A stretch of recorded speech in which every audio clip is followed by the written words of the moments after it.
Hard sports all plays. Yeah. Hard sports all plays.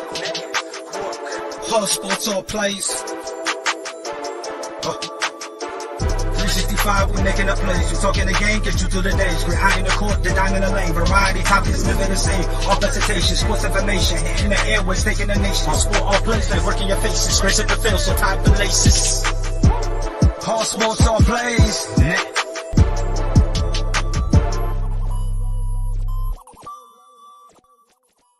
Good morning, Vietnam. It is your boy Pride. It is February 23rd. Welcome to ASAP in the morning. I am joined by Jay, Dustin, and Chris. Jay, how you feeling today? I am doing well. I honestly am, and it's good to see Dustin back in here. Right now he's in covert operations mode because he's looking over his shoulder every 5 seconds, see if the boss is coming around the corner. So that shows dedication to ASAP when you're sitting there putting your job integrity on the line. Dustin, I love you, and I'm glad you're here, brother. Did you do your homework assignment last night that I sent you? I sent it to Pride too. Yes, about the XFL. I must have missed that one. Then tell me what the homework assignment was. He said it was like an hour. And by the way, what up, Fred? It was about an hour and some change. It's about the NFL stadiums. Oh, okay. Oh, damn, I missed that one. Damn. Now I feel bad. Now I feel like I'm gonna get a non-complete. No, I'll give you a redo. I will send you it again, and then you can do it later. Yes, I will do it. I promise you, I will do it. You only get 80% credit though. Yeah. Hey, we're gonna knock 20% off. Dustin, how you feeling this morning? Good. Very, very well rested. I'm glad. You look good. Your eyes, everything is nice. You look good. Been on a lot of short nights lately, but hey. Coming off that nice Daytona 500. Look at him. He's all excited. He's pumped. He's amped up. Damn. And by the way, before I say anything, Chris, how's the morning treating you so far? It's been good this morning so far. I'm glad. So real quick, just before we get into it, Jay, you shaved, when was it, on Sunday? Yeah. So I'm pretty sure you have Play-Doh in your head right now because your beard is growing back so quick. Listen, my dad gave me a good beard. The problem is, go ahead, Freddie. The problem I got is I got coarse hair and sensitive skin, and it sucks to shave when you got that type of issue. So that's why I said, you know what? And everybody kept giving me a hard time. Like, I guess when I shaved Pride, they said I look ridiculous. I don't know. They said I look horrible. So now I'm growing it back because I got a damn complex about myself, and my confidence is on the floor right now. Well, but I'm telling you, the reason people say you don't look right, because think about it. And listen, my sister says the same thing. When I shave, she says I look like the Cat in the Hat. That's what she said. And I ask her, why do you disrespect me like that? I never did nothing wrong. And she tells me all the time, I'm just so used to you with your beard that when you take it off, calling you ugly is an insult to ugly people. Like, that is why. And by the way, sis, if you're watching this is why I don't talk to you, because you bully me. And we're in 2022. We don't bully people. That's not what we do. And if there is any bullying, I am the bully. Like, I don't want to be bullied, but I have no problem bullying people. And by the way, just in case you didn't hear, Freddie, if you have a hot take, go ahead. We might entertain it. Wait. Hey, he needs to put it in the private chat first so we can look at to make sure it really is a hot take before we go down that rabbit hole for an hour and a half. Nah, we won't go down that rabbit hole. It'll be easier because he's not here to defend himself. So we could basically slander him, and and then we can spend like 5 minutes slandering him, and then we can move on to the next thing. You know what I mean? But we have a show, packed show for you. I want to start off with the NFL and XFL partnership. So the NFL basically saved the XFL. They were on some hard times. They were supposed to start the season, but then they had to stop because of COVID. They were making a comeback in 2023. It's owned by Dwayne "The Rock" Johnson. He's a part owner. His ex-wife is also another part owner. And they do have a backer. The XFL is now, in essence, going to be a breeding ground for new rules, new thoughts, new ideas, anything that the NFL wants to see if it would work. They're going to basically put it in the XFL to see whether or not it really would work. And then if it passes the XFL, then they would incorporate it into the NFL. So, Dustin, do you think this partnership will truly do anything for the sport of football? I think it will if it works. But if it doesn't work, then it's just going to be a typical spring league that folds again within a year or two, like all the spring leagues have the last 5 years. The only thing that I really like about it is, if you remember going back to when the XFL came back a couple years ago, the one rule that I love that they had in place was that kickoff rule, where the kicking team lines up at their opponent's 35 and the receiving team lines up at their own 25, and they can't run at each other until the returner catches the ball. So I think that would actually bring more entertainment back into the kicking game, because now, 99 out of every 100 kicks are kicked out of the end zone now, so you don't even get to see barely any kick returns anymore. And I know that was one of the more exciting aspects in the game, with guys like Devin Hester and Percy Harvin and Cordero Patterson and all these guys that used to make a living on bringing the ball back on a kickoff, haven't had that opportunity anymore. So like rules like that, I think, would be good for the NFL to try. Obviously, we talk about like roughing the passer, like hitting a defenseless player and things like that. I think the XFL could experiment with some rules to kind of improve roughing the passer, improve like what is considered a hit on a defenseless player, this and that. So the NFL at least has a chance to get it right, as opposed to just throwing a flag whenever it looks like a defenseless player was hit when they really weren't hit. But you also have to take into consideration, if things don't work, it's just going to be another spring league that could fail in a couple of years, just because until one of these leagues can actually prove that they can sustain a lengthy duration, there's really not much hope in having a spring league last that long. So, Jay, we were talking about this a little earlier, and you and I shared the same thought. We were shocked that it was the XFL. Right. Why do you think that it was the XFL? That's a good point. That's a good question. I don't know if obviously The Rock, I don't know if it was just him basically, talking with the NFL. He just got to him first. Maybe he made a really good pitch. And so the NFL kind of, bought into it a little bit. I mean, it's good for the XFL. Hey, they're getting themselves relevant, or they're making themselves relevant by doing that. But yeah, man, I really think I really believe that the USFL would have been a much better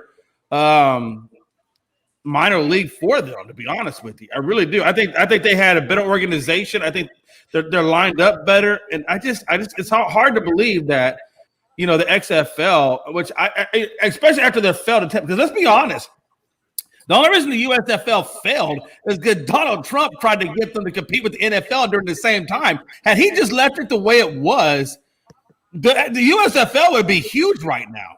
Yep. It really would be.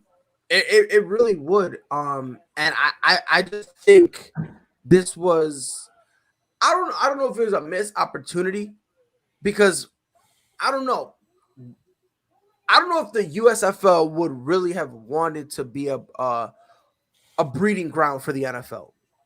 Maybe I'm looking at it different, Chris, but if you had to pick something to be the breeding ground, it should be the XFL, something that's new, something that's currently struggling and basically needs help to even just stay alive. I felt like the XFL was, granted, if it was my choice, I would have done the USFL. But if you're looking at it from the NFL's perspective, the XFL was basically the best victim they could use for this. So Dustin made a good point. It could work if the NFL treats it serious. Tony said the same thing. It could be a medium. It could basically be like the G League for the NBA. But again, notice that last sentence. If the NFL supports it, on a scale of 1 to 10, how confident are you that the NFL will actually treat this partnership with respect? And do you have any worries or concerns that the NFL is just going to use the XFL for like 2-3 years and then throw them away? Yeah, I can see that happening. But with this partnership, it's just for rule changes and stuff. Right now, they're saying that they're not going to be a minor league for the NFL, is what the XFL came out and said, that it's just going to be for testing different rules that they're. But I think with the XFL as well, when they came back last time, if it wouldn't been for the pandemic, they might have made it. They weren't doing terrible. They had some cities, like St. Louis, they were selling 50,000 tickets a game there. So some of the cities they were doing good in. So the XFL might have made it if the pandemic didn't hit. But if you go back to the original XFL, that's where the NFL got the Sky Cam and some of the other stuff from. They took stuff from the original Vince McMahon's original XFL that failed. But the problem I have with it is I feel like the XFL kind of had the reputation of being gimmicky. Everything was real gimmicky, and it was hard to take them seriously. I took the USFL so much more seriously in terms of being a real league that had real talent, doing real things. And look what came out of it. You had Jim Kelly, Steve Young. A lot of good players transitioned real nice. And I think the USFL is just so much more of a mature, professional type of thing. Whereas I look at the XFL and I say, okay, this is kind of like a wrestling deal. It's more gimmicky. And I just don't know if I can take it seriously enough to be a legitimate minor league system for the NFL. It's just hard to take them serious. Yeah, the first XFL was real gimmicky. The last XFL wasn't as gimmicky like that. Yeah, to your point, Jay, like the first go around that the XFL came with, you had Vince McMahon create that scrum at the beginning of the game to decide who gets the kickoff, where you have two guys run after a football in the 50-yard line, and then whoever gets it gets the kickoff, which was stupid. Then you had guys like Rod Smart who could put "He Hate Me" on the back of his jersey, which was completely idiotic and asinine that you would let people do that. But then you look at the second go around for the XFL, and it actually worked very well. And I think that's the main reason why the NFL is going to use the XFL as a feeder program, because you look at some of the players that were in the XFL the second time around, there were players that played in the NFL before and either lost the spot because of whatever reason and they were just trying to get their spot back, like Cordell Jones with the DC Defenders. He was in the NFL for like 3 or 4 years. Then you've had guys like PJ Walker, who never would have been discovered if it wasn't for the XFL. And PJ Walker proved that he can ball. Yeah, he'd been bouncing around practice squad. Yep. And then Jordan Teamau, who was the quarterback for the St. Louis Battlehawks, landed with the Kansas City Chiefs practice squad after the XFL season. He just got drafted to the USFL, so he's getting another chance. But there were so many players in the XFL. Sammy Coates is another one. Sammy Coates had a great 4-year run in Pittsburgh up until he started to get hurt, and then he got in trouble. XFL gave him another chance to show that he was a legitimate wide receiver, and there was times where he showed that he still was a legitimate wide receiver. That's why I just think you have The Rock, which is a big name. Obviously, people are going to want to be around The Rock. They're going to want to be in something that The Rock owns. So that alone is going to bring a lot more popularity to the XFL. And the XFL is going to have money with the investors that they have now. So you're going to have a lot of these players that want to go to the XFL to be in this league, to get that second chance to prove that, hey, we deserve to be on an NFL roster one way or another, whether it's as a backup, whether it's on the practice squad or whatever. And I just think the XFL having already, in my opinion, if it wasn't for COVID, the XFL would not have folded the second time. And it would still be here. I think we would have more than 8 teams. I think we would have 12, maybe 16 teams by now. And I think it would have been one of those spring leagues that could have lasted a long time, because whatever the XFL fixed from 2002 until 2020 when it came back, everything that they made a mistake on the first time, it was fixed, and it was working the second time. And I think everybody learned from that. They learned what worked, what didn't work, and now they just want to put everything together to make it work long term. Am I right or wrong? But I don't know if it was the USFL or the XFL that I heard this or read this about, but I think it was like NBC was like part investor or had something to do with the league. I want to say it was like maybe XFL that they had. It was the XFL the second time. NBC was part of the deal because a lot of what NBC uses on Sunday Night Football, they incorporated into what the XFL used on Saturday. Right. So it was the XFL. Okay. Yeah. Yeah. So let's see. Yeah. And to your point, listen, I do believe that the XFL the second time around, I think it would have been fine. It really was the pandemic that kind of screwed them over. And they did one thing right that the AAF got wrong too. The AAF, if you look at all the like towns that the AAF went into, they were putting these teams in like 75, 80,000 people stadiums. So even if you sold 20,000 tickets, the stadium still looked like nobody was there. And if you look at the XFL, you take out the Seattle Dragons and you take out the Battlehawks who played in NFL stadiums, all these other teams played in stadiums that were like 20, 25,000 people, like soccer stadiums or like small college stadiums. So even if you don't sell out, 18,000 people in a 25,000 people stadium looks like a very big crowd, as opposed to 25,000 people in an 80,000 people stadium where it looks like more empty than anything. So the XFL got it right by going with smaller stadiums to create more of that college atmosphere, as opposed to just trying to sell into a big market with a big NFL stadium. Yeah, because you can always grow into the bigger stadiums. Mm-hmm.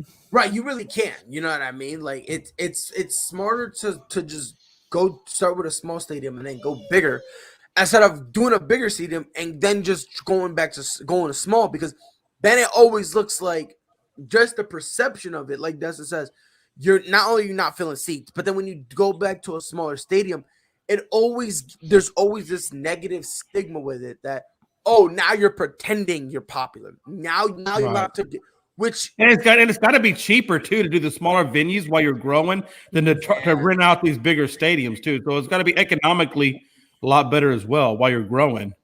yeah, and someone says, do y'all think it would have helped the AAF if the NFL did it with them? And I say this, I don't think it helps anybody. In all honesty, I just think the only reason that it helped the XFL was just because they were in a situation where like they closed again. You know, they stopped everything because of the pandemic. I think if it doesn't happen, or if the XFL doesn't shut down, I don't think this happens. There's no partnership. The NFL is still kind of doing its own thing. Like, honestly, like I said, I just think for the NFL's point of view, the XFL was just a perfect victim. Well, they were down on their luck, and they just took advantage. The AAF shot themselves in the foot too, because in terms of broadcasting, they went on the CBS Sports Network. They didn't even get like an ESPN contract or an ABC contract or like one of those major market contracts where pretty much anybody can watch. A lot of people don't get CBS Network. If you don't have like DirecTV or like one of these TV packages with like the expanded sports plan, you don't even get CBS Sports Network. So whenever the AAF was on, unless the game was on NFL Network, nobody was going to see the game. Versus the XFL, you don't even have to have ESPN, but as long as you have ABC, you can watch the XFL game. So they got it right by at least getting a broadcasting partner that can get their product out to a lot more people. And they had some on Fox as well. Yep. Which again, you know, look, we basically said everything there needs to be said in terms of the XFL. They learned. They're being smart. They're not doing dumb stuff. You know what I mean? And that's all it really comes down to it. Again, that, like Dustin said, the AAF kind of put themselves in a position where it is what it is. It's kind of like really the best way to really say it. Well, it wasn't that it is what it is. They just didn't market their product. Like all of a sudden the regular season ended, and then a week later you heard about this league starting in February. Yeah. It was like the AAF, New Spring League. Like they didn't market it. And then you had the XFL who spent basically 14 months straight marketing their product, saying that we're starting in February 2020. We're starting in February 2020. Like they spent over a year marketing their product to get the audience to come back to it, versus the AAF. I honestly didn't even know what it was until after the Super Bowl that year. I didn't even know there was going to be a spring season the year that came out. And all of a sudden during the Super Bowl, they showed that the AAF would be starting in February. I'm like, what is this? And then I started to watch it. And I mean, a couple of games were good here and there, but the talent level wasn't even close to what the XFL had. But that's what I'm saying. That's what I'm saying. It is what it is. Because what they thought, oh yeah, if we just put it on, you know, if we do it at the Super Bowl, guess what? Everyone who's watching the Super Bowl is going to come watch us. That was basically the mentality they had, which, again, still got to market it. Right. Like, you know what I mean? It's almost as if they hedged their bet that this one time that we get showed, that we get put on a national scale, this one time we get put there, everyone who sees it is going to come to us. And that's what I'm saying. That's what I'm saying. It kind of is what it is, because when you do something stupid, when you're hedging your bet on one ad, just one, and you're kind of just doing others just to, oh yeah, you know, we're here, and then you're hedging your bet on one ad and it still flops. Because again, they got to understand, like, the NFL is the cream of the crop. It really is, right? Like, for instance, if during I know this will never happen, but if during a UFC pay-per-view they show a commercial for Bellator, just because you're watching this doesn't necessarily mean you're gonna go watch Bellator. If you see one championship and you have Demetrius Johnson on the cover and right behind him Eddie Alvarez, the casual fans know that, but that doesn't necessarily mean they're gonna go and watch it. And that's the mistake that AAF made. That's why I personally say it is what it is, because you're depending on one ad. What'd you expect? And that's the problem that I think the USFL might run into also. All of us at least watch football enough to know that the USFL is coming back. But for the casual football fan, do you honestly think they know what the USFL is or if it's coming back? Because they're not marketing it. I'm telling you right now, the casual fan thinks there's only 2 football leagues. CFL and NFL. Nope, not even the CFL. Believe it, they don't even know about the CFL. They thought it was just the NFL and the XFL.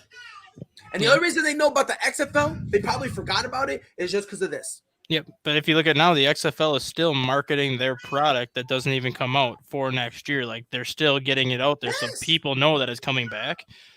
I obviously know about the USFL just because I follow football enough, but they're not even doing anything to market their product. They're not like showing like the networks they're going to be on. They're not really showing like who the coaches are. They're not really doing anything for the most part to like market their product. And I think it's going to end up being like how the AAF was, where it's just going to pop up and it's going to be, it is what it is. You're not going to get the viewership you wanted because you didn't take the time to market it like the XFL did to get the interest to come back. You're just sticking it there, expecting people to watch football because they like football. Exactly. And that's why I said, it is what it is, because think about it. Like a lot of their, and again, it's hard to say, but a lot of their commercials or their ads just says, like, the overall gist of it, USFL coming soon. That's all it says. It doesn't say, like, okay, if you say coming soon, is there a certain timeline? Mm-hmm. If there's no timeline, where, like, do you guys have any social media that I can follow you guys to get more? Don't tell you what cities they're in or anything. They don't say no cities. They don't say when the next update. They don't, like, doesn't say. They don't show you players. They don't show you coaches. They don't show you owners. All they really says is, hey, we're coming. And it's like, okay, when? We're coming. By the way, pause because I said it twice. But it's like, at some point, you got to give somebody more information. Yeah, do you guys remember the XFL team drops, how they did it? You said what? Do you remember how the XFL like dropped their teams when they announced like what cities and what teams there were going to be? I almost, check me if I'm wrong, I feel like it was like a fan vote or something. No, like that part, but when they announced the teams, they actually did a 1-hour ESPN special. And each city city had like a 10-minute video of kind of like an intro where like the Seattle Dragons, it showed like dragons coming out of the water and dragons coming out of the sky. If I'm not mistaken, Dustin, didn't some of the actual owners were there too? Yep. And they actually showed. Yep. And then the owner would bring out the head coach, which was Jim Zorn, and Jim Zorn would like hold out a jersey, and then one of the players on his roster would come and like put on the jersey. So like right from the start, they were pushing their product like, hey, we're going to be the NFL 2.0. Obviously, nothing's like the NFL, but like we're going to be the NFL 2.0. We're going to have viewership. We're going to have fans. We're going to have top quality coaches.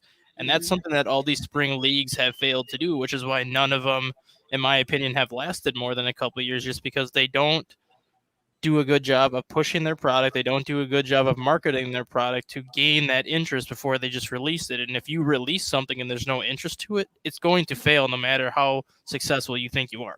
Exactly. And Dustin, you hit it right. You hit it perfect on the head. The problem the USFL has, they just think, and the AAF had the same problem. They think we're football, the NFL is football, everyone's gonna come over here. That's not how it necessarily works. Like, even though it's the same, like it's the same sport, but there's a talent difference. Yeah, there really is a talent difference. There's not many things you can just put out there one time and people are going to see it, and then everybody just show up. And again, like, and look, Tony and Tony says, look, you got to watch it through YouTubers. Damian says, look, I just happened to stumble upon it on YouTube. If it's that hard to find your stuff, You're not promoting it. you're either not promoting it or you're not doing a good job promoting it.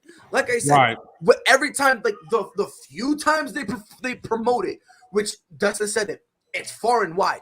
But the few times that they do, they don't tell you, hey, this is where we are on YouTube. This is where we are on Twitter, Facebook. They don't tell you any of that stuff. If you watch anywhere, the NFL tells you where you can find us. Mm-hmm. Right? Oh yeah. The baseball, Major League Baseball tells you where you can find us. Basketball, hockey, soccer, they tell you where you can find us. Yeah, So Major if you League don't Soccer know- just had a big commercial, I think last Sunday, that lasted like Yes. 2 minutes, that it's returning February 27th, and it's going to be on ESPN and Fox and like all these other places. Yes. Oh, and back in 2020 when the XFL was coming back, you couldn't watch ESPN or Fox without hearing something about the XFL. Yeah. Literally, listen. If you were watching ESPN, and like you said, if you watched any sports network, every single time they had a commercial break, XFL was in the corner. you would see the XFL at least one commercial, Mhm. at least one. Even and there were times where it was just a quick 5-second one. XFL coming, and it will tell you the year. And it's so simple. They just said XFL. They would tell you when they were 2/19/20. 2/19/20, and then guess what they would do in the bottom? They had all their social media stuff. Yep. So that way, XFL, this is piquing my interest. Oh, wait, this is where I can go to find out more. This is where I can go to find out XFL. Sounds like NFL. Is it the same? What's the difference? What teams are there? How many teams are there? They sent you to where you can find this information. And they even created the XFL app. Like, Yep. Like you again, and this is a sad part about it, because when the XFL flopped the second time, which people call it a flop, It wasn't a flop. It was COVID, and realizing that you didn't have the money to begin with to like sustain like no attendance. So if you knew that half your season you weren't going to get attendance, there's no reason to try to salvage anything. No. So, but like that second time, like you said, what I think happened in 2002, their first go around, I think the XFL looked at the NFL. They just jumped the gun and said, not only that, but I just said, because you guys said it was gimmicky. Yeah. But their mindset was that's what they wanted. Exactly. I agree. They were like, we need to be different in some way, some aspect. We need to be different, because if we just come out and we're just like the NFL, not a lot of people are going to come to us. Like, let's be fair. Like the majority of wrestling fans don't watch other sports. I don't know the Pride. I think they would come to look. If you're not competing against the NFL, if the XFL is airing on off time, they would come to it, because there's that people want sports. They want to see something. They do, but look at when the XFL, the AAF, and the USFL are going to take place. Exactly, I agree. The one reason why they have to market their product is because of March Madness.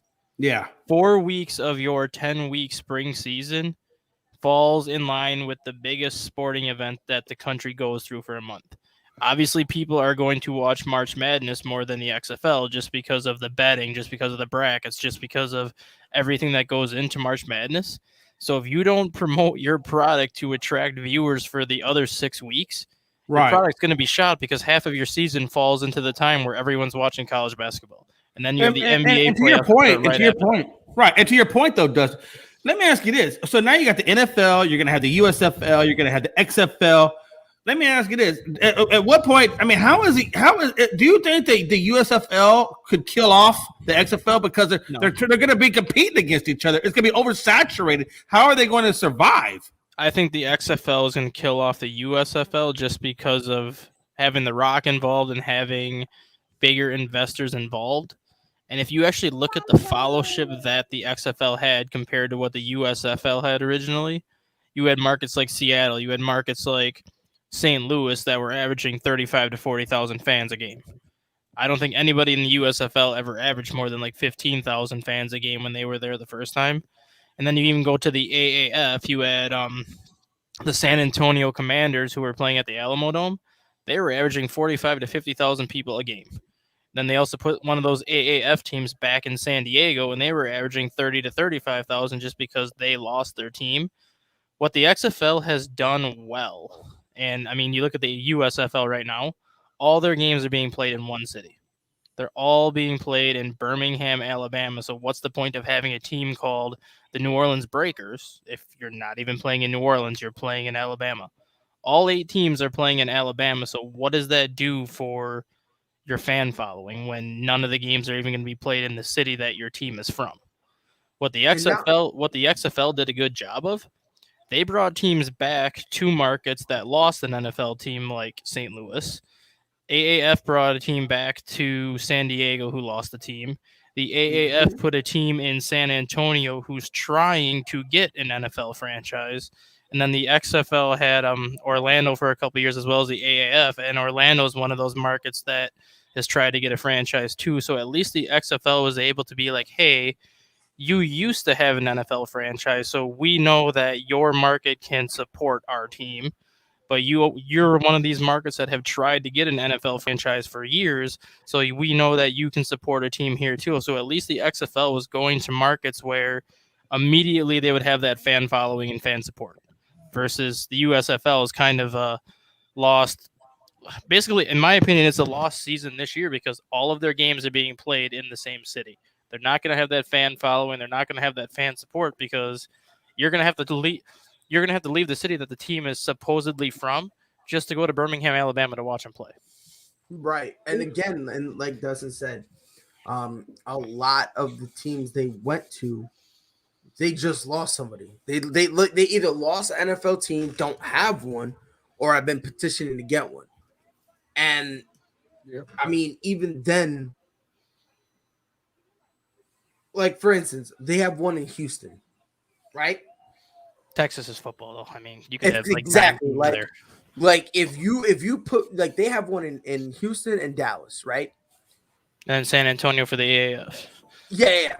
No, I'm just talking about the XFL. Oh yeah, right. Like so, you have those two, and again, if you're doing all of this, but like this is part of the XFL that is very smart on their behalf.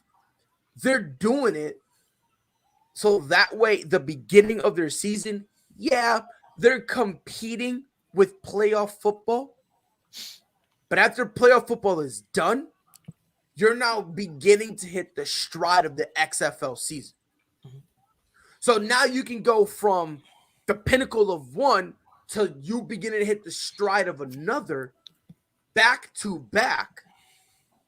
It puts the XFL in this situation where, look, we don't have the best talent, but you can't make any argument we got the worst. Like, if you say we got the worst talent, you're an idiot. We got the schedule set up to where, yeah, the beginning of our schedule is, in kind of overlapping with playoff football. But when that's done, guess what? Now it's just us. And then combine that with the fact that they're putting their teams in football heavy places. And again, Texas is big. Realistically, you could have a team in Dallas, Houston, San Antonio, and Austin. If we're for the XFL, and all 4 teams would sell out every single game. Exactly, they would thrive because of how big it is. Mm-hmm. And then again, then they got LA, which again they didn't have hardly anything for attendance because of what we talked about yesterday. It's Los Angeles. People don't care about football in Los Angeles. Yeah, so they're probably gonna have to move it, but even then. And move it to San Diego because the San Diego fleet from the AAF are averaging 28,000 people a game. That's what I would do, to be honest. Honestly, the LA team, and again, these are the 18 so far. Dallas Renegades, DC Defenders, Jesus Christ. Houston Roughnecks, which, okay. Some of these names are actually kind of hilarious. But the Roughnecks go with the Houston. The Roughnecks go with the Houston Oilers because the oil workers were called Roughnecks. Yeah. That's how they got that. I'm really surprised they didn't go back to the Houston Gamblers. Oh no, Gamblers are USFL. Yeah. Yeah, you're talking about XFL. So Yeah. right, Yeah. Roughnecks, I get it. Yeah, but and then it's the LA Wildcats, which again, to Dustin's point, just move them over to San Diego because San Diego is still. Listen, that's a football place. Like they love football. Why the Chargers left San Diego, the world will never know. Yeah. Like, and then you got the New York Guardians, which again, New York is kind of big. Couple that with the fact that both your teams are horrible. And the Guardians weren't any better, so that didn't help. That's them. what the audience So- was fit right in with that. I mean, Right, so, you started you'll with be you good started there. with what was his notes? You started with Matt McGloin as your quarterback, and then you had Luis Perez, and then you had somebody else, and Kevin Gilbride was your head coach, and yeah, just 30 degrees in the middle of February in New York, fun time. Right, and then you got Seattle Dragons. the Seattle Dragons, which Seattle, another football place. Like, believe it or not, like, and it's weird, but come on now, like, if I y'all mean, ever seen how loud Seattle can get, even they're- when they're losing, Well, in their defense, though, what other sports teams do they have in Seattle that were actually good? Look, I I mean, mean, the Mariners are getting better. And the Seattle Dragons was drawing a pretty good crowd there in Seattle. Seattle too. Kraken just came into the NHL this year, so I mean, outside of the Seahawks, you had the Seattle Sounders. Otherwise, Seattle really didn't have much to cheer about during the Right. winter months of the year. yep. And then you got St. Louis, which again, Battlehawks. they, you know, you don't have football Battlehawks. there, That right? team's And that's awesome. something that they enjoy, right?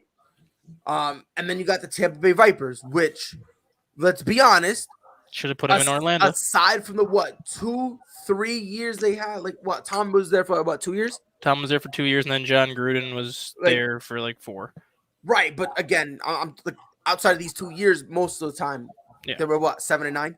Yeah. I think that was like their best season, to be honest. 9-7 with Jameis Winston his rookie year, So and they missed the playoffs by 1 game because there was like 4 teams 10-6 that year. right. So then if you couple all that, but like you said, if you want to put one in Orlando, They should I'm they good because with the Orlando Apollos were 8-1 during the AAF, so they should have just scrapped the Tampa Bay Vipers and kept the Orlando Apollos and just moved them to the XFL with pretty much the same roster they had. right. So in terms, listen. I get why they did the partnership. I got it. You know what I mean? I just hope the NFL treats this partnership with respect. That's the only thing I ask. Treat this partnership with respect. Do not do anything dumb. Do not kill the XFL Mhm. because this is something that not only could potentially work, but let's say you make it like an official partnership where you guys like trade talent or whatever, you know what I mean, or use it as like a farm system. If you do that, the XFL could blow up. Because think about it, it would almost be like having the NFL year round. Yep, and if you look at the cities that you just named for the XFL too, they're all like NFL and big market cities. Now, if you look at the teams that the AAF had, we'll take San Diego out of the equation because San Diego was an NFL town. We'll take San Antonio out because San Antonio has wanted a team for years. You had the Salt Lake Stallions. I don't think Salt Lake is an NFL market. I don't think so either. You had the Arizona Hotshots who played in Tempe, Arizona, which is where the Arizona Cardinals used to play before they moved. Well, that's more of a college town. That's not an NFL market. You had the Memphis Express. Memphis really isn't an NFL market because of Nashville. You had the Birmingham Iron. Well, Birmingham is definitely not an NFL market. So, I mean, and then Orlando, which Orlando's been trying to get a team for quite a while now too, but the XFL, outside of really 2 cities, all of their teams were put in like a non-NFL market, and that's kind of where they failed too, because why put your team in a non-NFL market that isn't even trying to get an NFL team at this point? You're going to try to get fans to come to your games, yes, but what kind of following are you going to get out of it? You're really not going to have much of a following to begin with. You're muted, Pride. That's what I said. I said yeah, and then I was like, oh no, I'm muted. But again, I think if the NFL does it right, they could turn the XFL into something like what WWE did with NXT, where you can, like you said, yes, that's what I'm saying. Listen, that's what they need to do. Like, do it where if you don't want to, if you want to call it developmental, whatever, I don't care. But you could do something where you have something going all year round, and it's WWE. Well, I'm not gonna say anything about NXT 2.0 because oh my god, No. Oh my God. Original But I'm black talking and about gold. OG NXT. I'm talking about real NXT, you know, when it was like black and yellow. Like that's what I'm talking about. Like it felt like you knew it was owned by WWE, but it also felt different. Yep. And that's what brought you back to it. Like because it was different, that's why you would go back. And then you started to realize, Tommaso Ciampa's really great. Like he's good. Like Johnny Gargano, he's good. The Ascension is good. And then they got called up, but that's neither here nor there. Like Alpha, you know, like American Alpha, Yeah. Alpha Academy. Revival. Like there's just you don't realize how good they are until you actually pay attention to them. Right. Do not just NFL. Don't do them dirty. And I like Chris's point where the NFL could turn the XFL into kind of like a feeder program, much like the NBA G League and things like that. But the only way they could do it is they would have to go to 16 teams. They would not be able to do it with 8 because otherwise you're going to have basically 4 NFL teams per one XFL team trying to take players. You would need at least 16 teams so you could basically link it up. You could say New York Jets and New York Giants share this team. You can take players off of this team, and then you could be like Dallas and Houston, you share this team, you take players off of this team, Bears, Packers, et cetera, et cetera. At both LA teams, you share this team. Like, and to your point, Dustin, like if you do it like that, and I think they are gonna get to 16 teams. I just think it's just them like, look, we just need to be able to be consistent for a couple years. And if you give each team like a 38 team roster, and then you have like 2 NFL teams share it, you could be like, each of you get 14 contracts to choose from. Whatever 14 guys you want, take them. And then like they basically just kind of compete over the 14 guys they want. And then that's kind of like not only their practice squad roster, but it's kind of like what the NBA does, where you have 2-way contracts where you sign them, where they have that opportunity to be on the practice squad, but then they can also come up and help your active roster without having to release somebody in the process to do it. Yeah. You know, what's interesting to me, and I was just thinking about this, and Dustin kind of made me think about it, was, you know, with the USFL, why would they, number one, why would they pick Birmingham, Alabama? And number two, why would you have all of your teams in one stadium? To me, that doesn't make sense. The Spring League did the same thing last year, too. They had 4 of their teams in San Antonio and the other 4 in Indianapolis. Well, again, it's because to answer your question, Jay, they made multiple mistakes, right? First mistake is they basically bet against themselves. They felt like if we spread the teams out, no one's gonna care.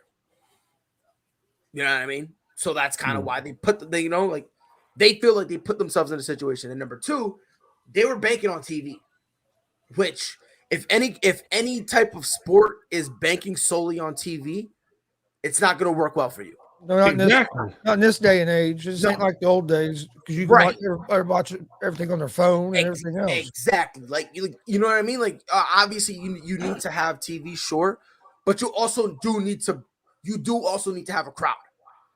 You do. You need it, right? And the thing is they're focused so much on TV that by the time they realize, we should probably have an audience.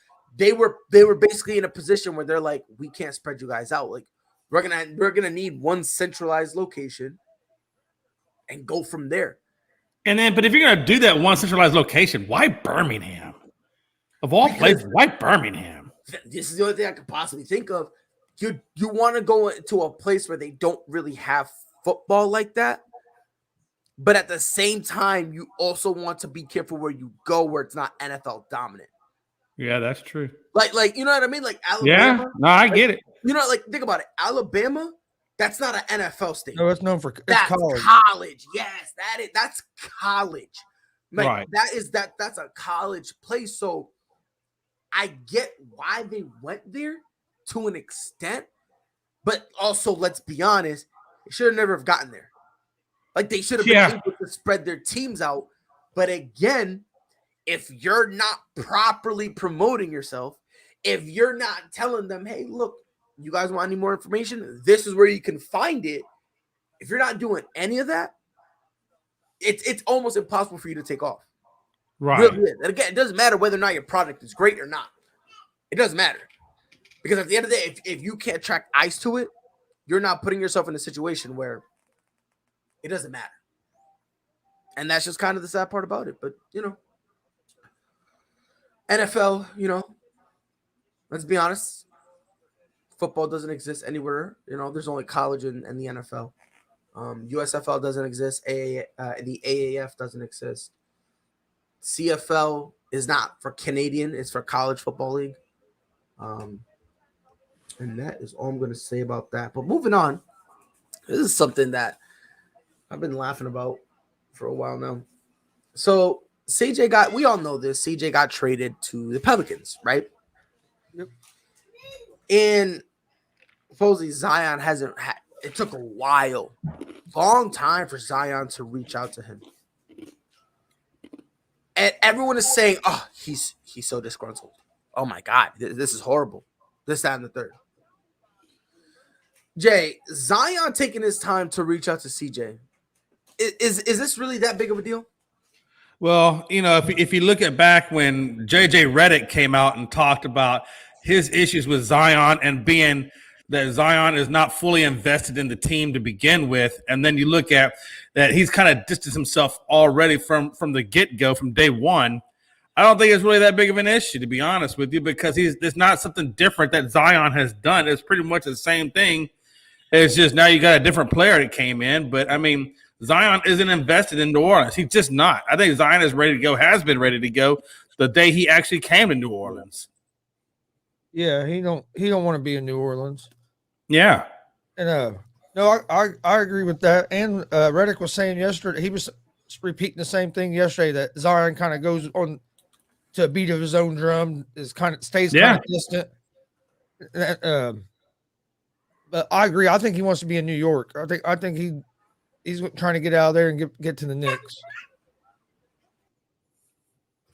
Yeah, I definitely think so. And I just, like I said, I think because this is a pattern that's been there since day one with him. I don't think it has anything to do with CJ McCollum. It was already there from the beginning, and they just happened to draft CJ McCollum. But Zion had already checked out from day one. And every facet that you can check out, his conditioning isn't good. His health injuries aren't any good.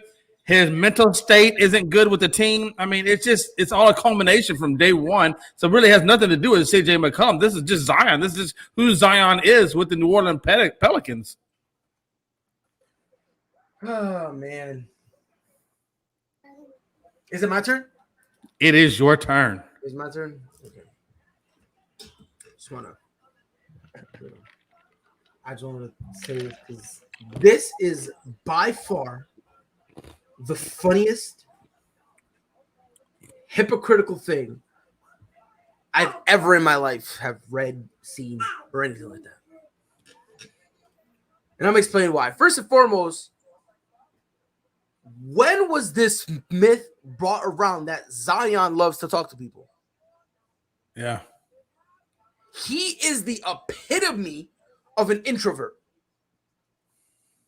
Like if you Google shyness, Zion's face comes up.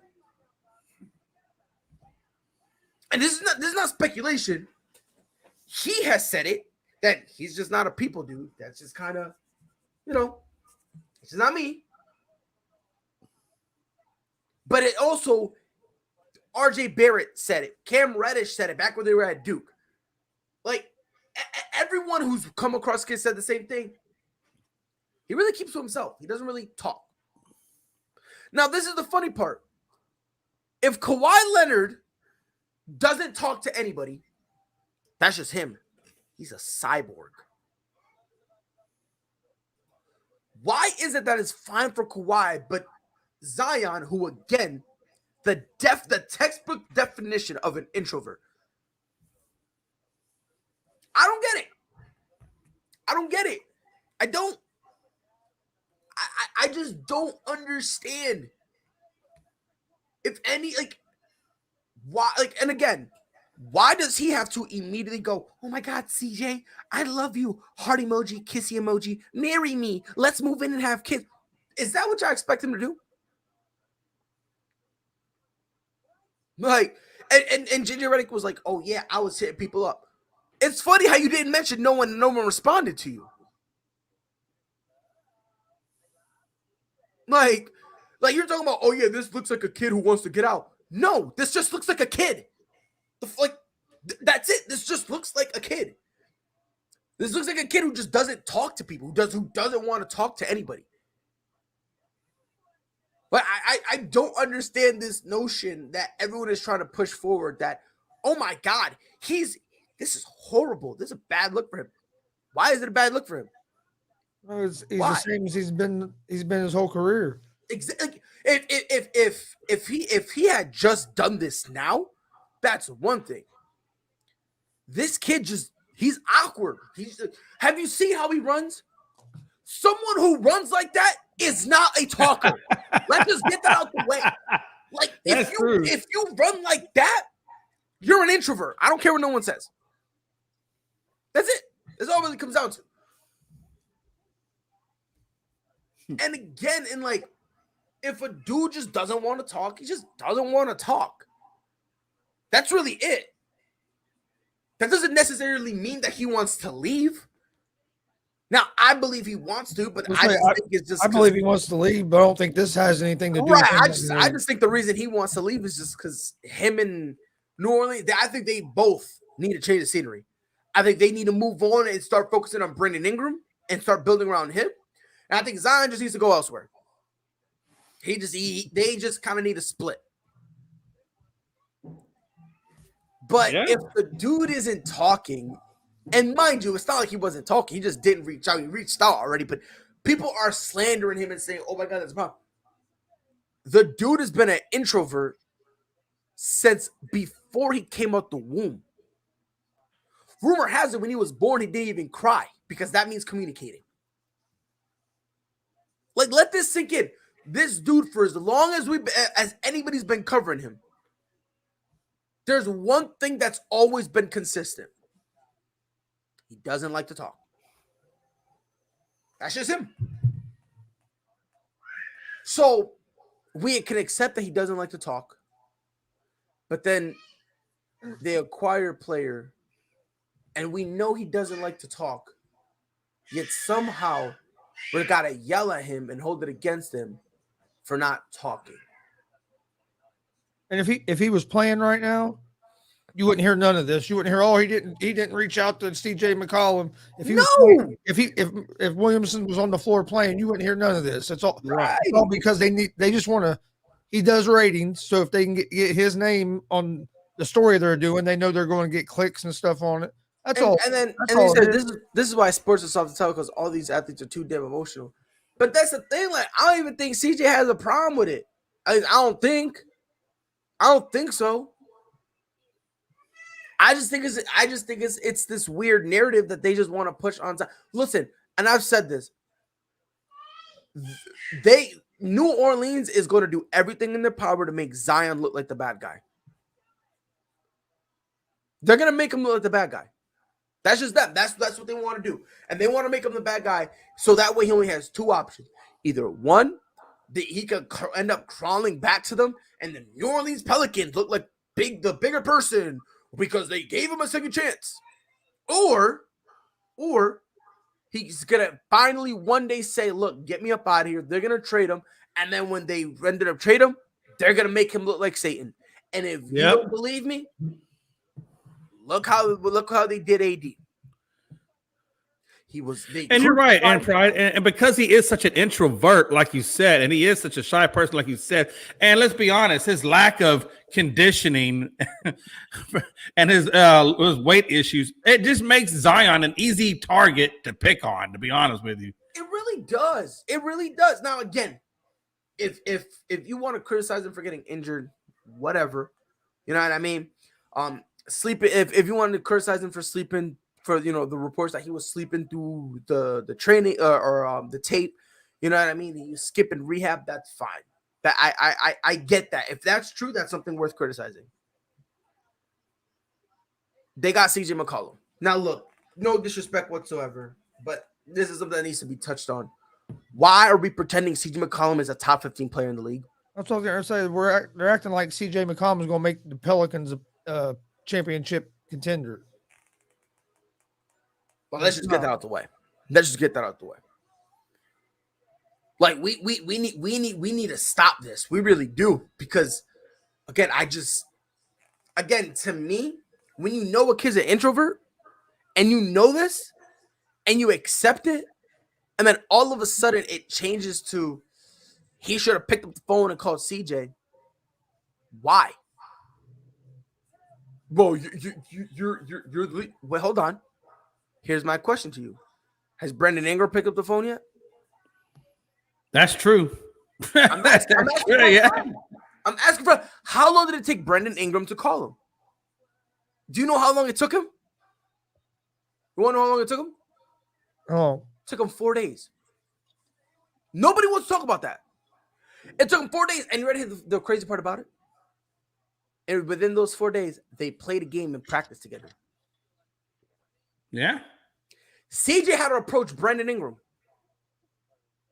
well, that's what I'm saying. The only reason this is even a story is because it's Zion, and everybody knows that Zion moves the needle, so they want to get something out there about him. That's all it is. Because yeah, I mean, why aren't we hearing that Ingram didn't reach out to him, or didn't stop and talk to him at practice the first day he was there? Right, and it's just weird, like, you know. And again, I'm not gonna knock Brandon Ingram, because guess what? Brandon Ingram, also an introvert. Like, you know what I mean? Like, that team is full of introverts, bro. Like, Yeah, but it's just easier to pick on Zion. It just really is. It's so laughably easy. And like I said, it's because of the weight. It's because of the injuries, because of all that stuff. And now it doesn't make it any better, because now John Morant is exploding, right? And now that he's exploding, now people are saying, wow, Zion. So not only you have the weight issues, not only you have the injury issues, but now the dude that was in your draft class, you guys was, you know, everyone's saying you're better. Now he's exploding, and now look at you. Right. And again, too, Pride, though, people, you know, when they drafted Zion is supposed to be the second coming. I mean, he's supposed to be the guy. If for all intents and purposes, he is the franchise, or was supposed to be the franchise. So I think it's easier to just pick on him because he is supposed to be this guy, and he's just not. That's just not his. Like you said, it's not his personality. It's just not who he is. But they want him to be that way. Right. He's got the game. He's got the game to be that guy, you know. Right. He just can't stay healthy in his condition. And unfortunately, it's his health. And at the same time, also, even if his health wasn't an issue, there would still be a problem. Why? Because he just wants to show up and hoop. That's it. Right. All that extra stuff, like, he's a more censored version of Barry Bonds. Like, Barry Bonds will tell you, why would I sign a ball for you when I could literally walk 100 feet? I'm out the stadium and I can charge dudes $75-$100 a pop for an autograph. Why am I talking to the media when I'm not getting paid to do it? Like, I don't want to talk to y'all. And Zion is kind of like he's like a censored version. Like, why do I have to do all this extra stuff? I mean, that's basically how he's looking at it. And on top of that, when that extra stuff is, you have to go talk to people. Again, he doesn't like to do that. Like, people don't understand. When you're an introvert and you got to be around people constantly, it drains you. Oh, yeah, absolutely. If you don't believe it, go watch that Brock Lesnar thing when he did with Pat McAfee. And he said every single time he would go out, like every time he goes in front of the public, like when he does like a show or like, even if he said it went back all the way back to high school. But you know, Pride, he would go home for like 2-3 days, right? And he would just be like numb, and he said he's basically like he got to recharge his battery. But you know, Pride. Listen, and here's the thing, right? Look, this is the entertainment industry. Whether you like it or not, it's entertainment. You're entertaining fans. This is your job. This is what you're supposed to do. Entertain us. That's what we pay you to do. Entertain us. And it's hard to be an introvert when you're in an entertainment industry. Think about that for a minute. Now, just think that now. You're in an entertainment industry. And you want to be an introvert and come in the entertainment industry. That's just part of the process. That's part of the game. People want to talk to you. People want to know their stars. They want to know what they're thinking, what they're doing, and that's just part of entertainment. And if you don't like that, you shouldn't go into the entertainment industry. You should go try a different line of work. Go ahead, Chris. I think that goes to how big of a star is the player too, because you can be an introvert, and if you're not a big star, you're not going to have that problem because you're not having all the media and everybody wanting to talk to you all the time. Yeah. But like in Zion Williamson's case, why does he have to talk to the media? Especially why does he have to talk to the media? Why can't he just focus on everything and play basketball? Because this is an entertainment industry. I understand that, but Jay, when you say entertainment, we also need to take into consideration what entertainment we're in. When he's on not a comedian, he's entertaining. Right. He's not a comedian where like you have to talk.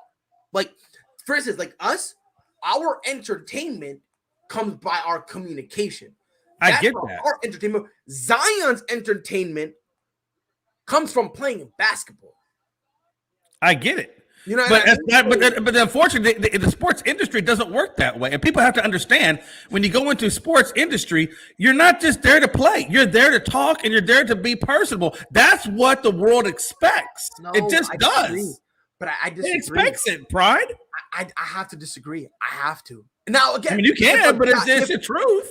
But it's not, though. It's not. It's really? Not. Yeah, no. It's not. I mean, if it's not the truth, then why do all the leagues and why do they stipulate you have to talk? Why do they fine you when you don't talk? Because the industry expects you to be personable. Skip it. No, they fine you if you skip it. Exactly. And hold on, but if you say, like, they give you a time frame of you saying I'm not gonna go in front of media. If you say I think it's like 20 minutes before. If you let the official know within 20 minutes, you don't get fined.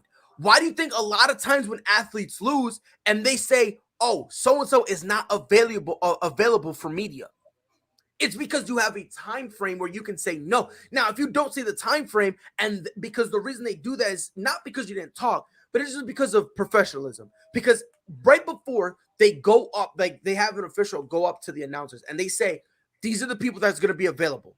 A, B, C, D, and E, right? And they give them enough time to say whether or not they're going to do it. If they don't hear nothing, they assume yes.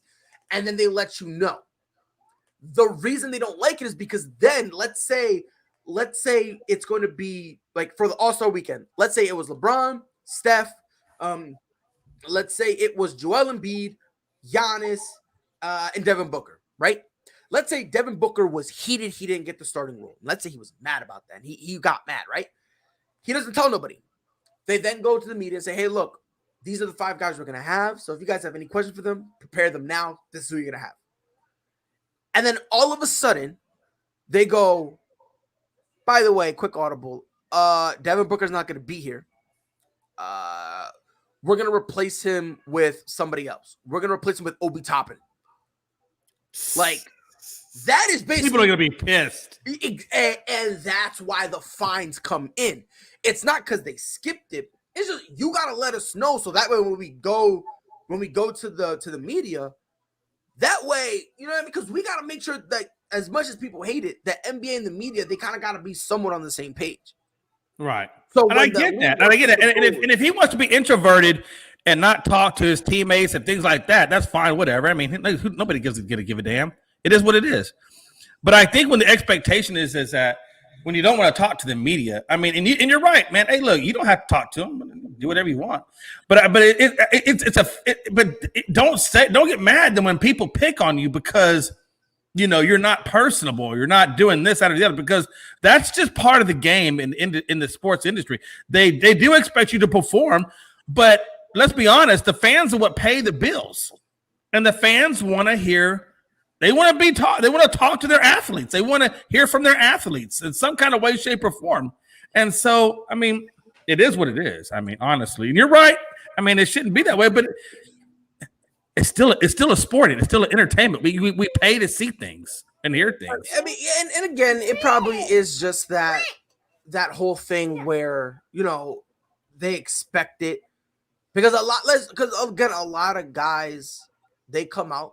and they talk, you know. So I also do believe that us and the media, we're kind of spoiled in the terms that, like, when you have guys like LeBron James who will come out and answer questions, you know, you have a guy like Giannis, you have the Joel Embiid of the world, you have the Jokic's of the world, like the top of Luka Doncic, Steph Curry, Klay Thompson. When you have these players who will talk and answer your questions, and they'll say, all right, look, you know, this is what happened, A, B, C, and D. You know what I mean? And even not just them, even if you go down through like the all-time greats, you know, John Stockton, he who shall not be named, his partner in crime, you know what I mean? Because we all know what he did. You know, Charles Barkley, Hakeem Olajuwon, David Robinson, like Larry Bird, Isaiah Thomas. Like, we've seen guys like talk. So when you see that one guy that just doesn't, yeah, sure, it's weird. But also, if a guy if a guy doesn't talk, I think we should also take into consideration, like, why is he not talking? Is he not talking because he's an introvert? Or is he not talking because he's trying to make a point? And I don't think this is him trying to make a point, especially when you consider that the kid's been like this forever. Yeah, I agree. Yeah, it is what it is. You know, but, you know. I mean, look, remember Ricky Williams? Hey, from Texas, and then he went in the NFL, the running back. He was, oh my God, talk about introvert. He wouldn't even take off his helmet when he would talk to you. He did everything underneath the helmet. Yeah.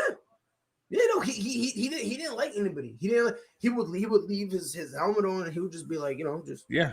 And he was a hardcore introvert. Yeah, you know, but that's just kind of, unfortunately, that's just how it goes. And I do believe Zion wants out of New Orleans, but I don't think that has anything to do with this.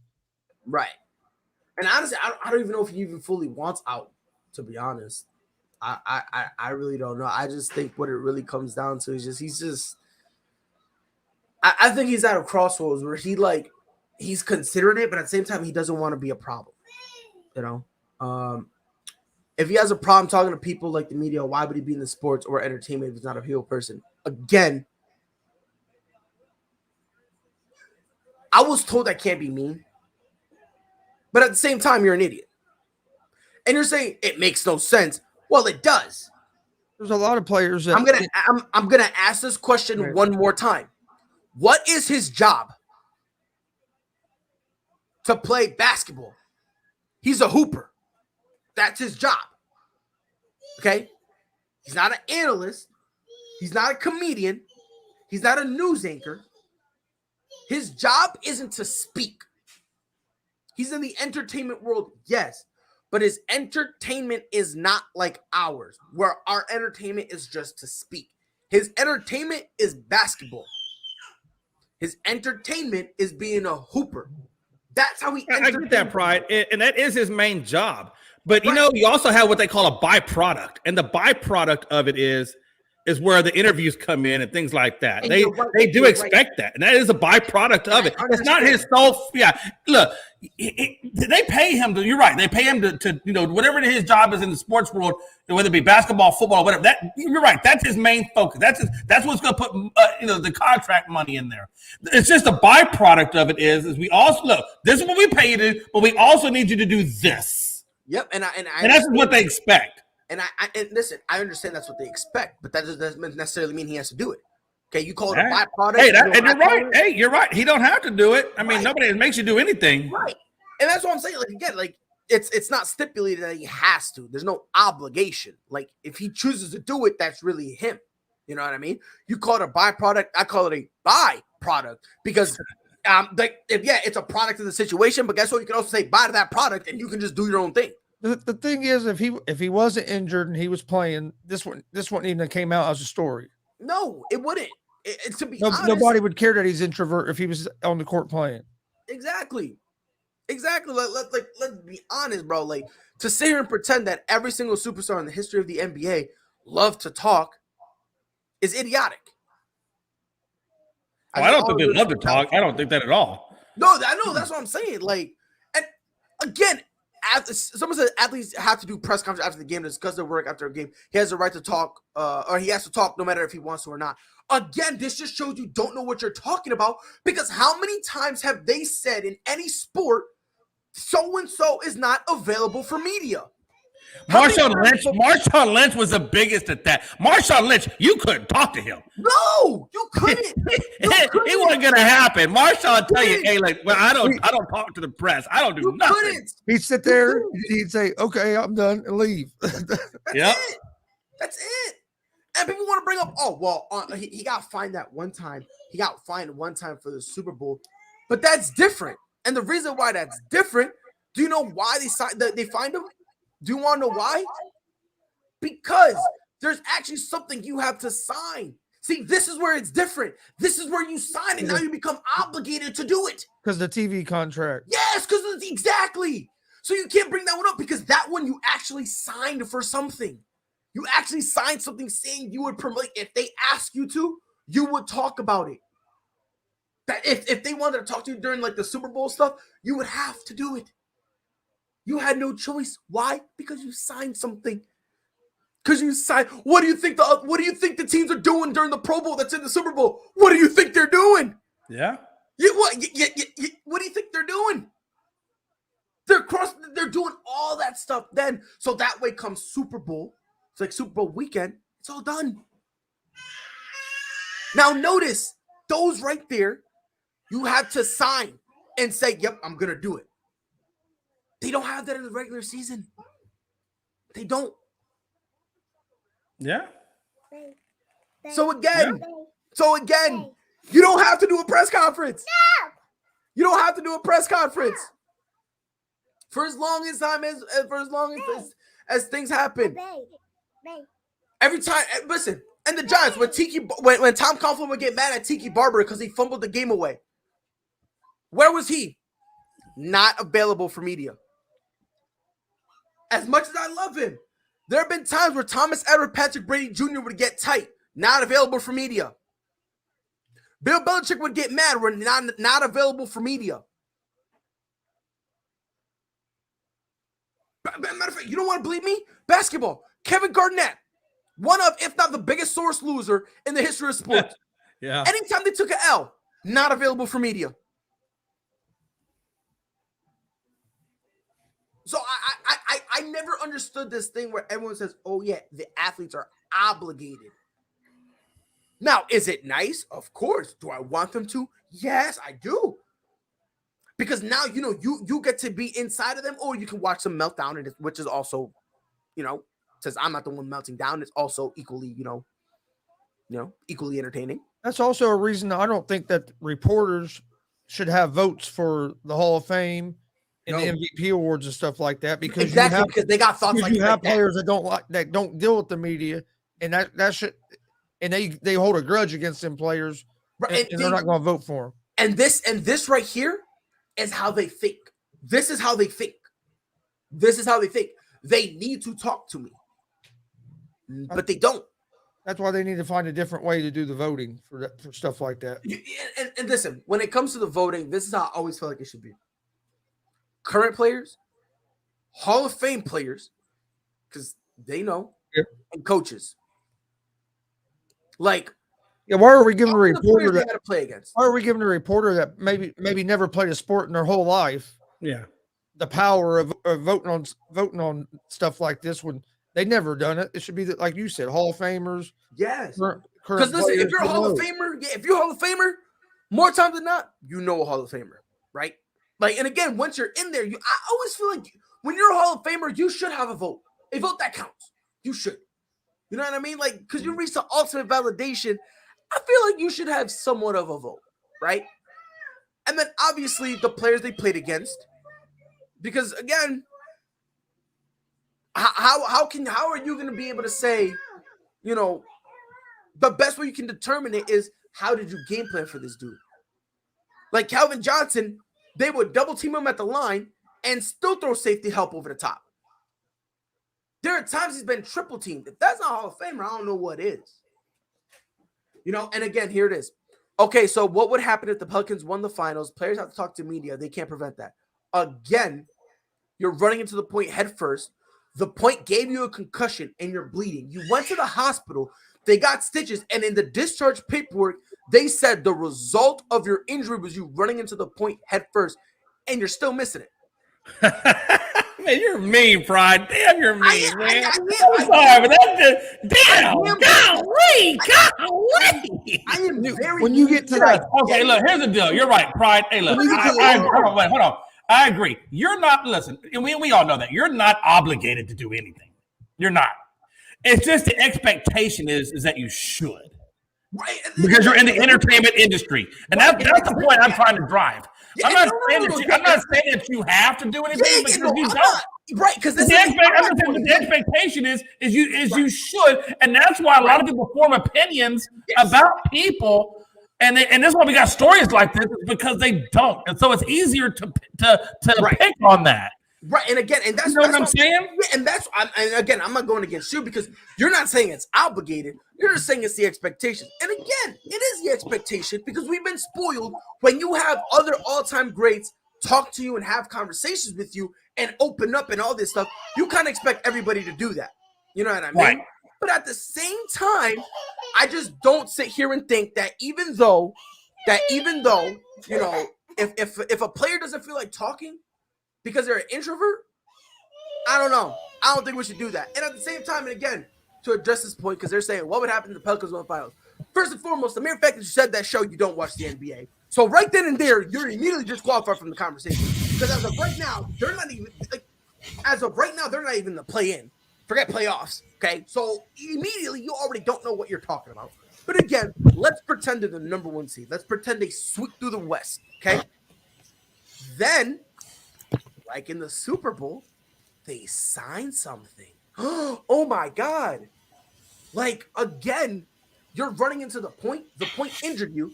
You have medical evidence from the hospital when you got discharged saying what it is, and you're still missing it. Yeah. Like, when And let's be honest, Pride. Let's be honest. You know, here's the thing, right? If you are a guy, if you're an athlete that's approachable, if you're an athlete that does interviews, if you're an athlete that people like, this, that, and the other, and you do the right things, that's where you really get your major endorsements. I mean, that leads to money. That's money. Because people want to support people they like, that you know, talk to them. And so I think sometimes you can actually hurt yourself on endorsement deals by being standoffish and not wanting to, you know, do the interviews. And because the more people like you and the more you talk to people, that's where your companies, they say, you know what, I want this guy to represent us. He's approachable, he's likable, he does the right things, he's a great athlete. This is the guy that I want representing my brand. And that leads to money. That's why I think sometimes when they don't do the interviews, or if they're like, you know, standoffish or whatever, they really hurt themselves on the financial end, because the endorsements that they could get from that would be far more greater than just saying, I don't want to do it. But again, it's not an obligation, but it does help you financially. Yeah, of course. And again, I'm not saying it doesn't. You know what I mean? I think it's crazy personally. But. You know what I mean? like you do have a solid point. You know, but again, those are options. Right. You know what I mean? And that's all I'm saying. Absolutely. Like again, to say that he has to talk no matter if he wants to or not. He don't have to. No, that's by far that's it behooves him to, but he doesn't have to. Right. Again, would it benefit you? Of course, but also it could be a detriment. Yeah. Like, let's not act like him talking to the media is always gonna be nice. Like again, if it was in his contract, that's one thing. It's not. Because if it was, guess what?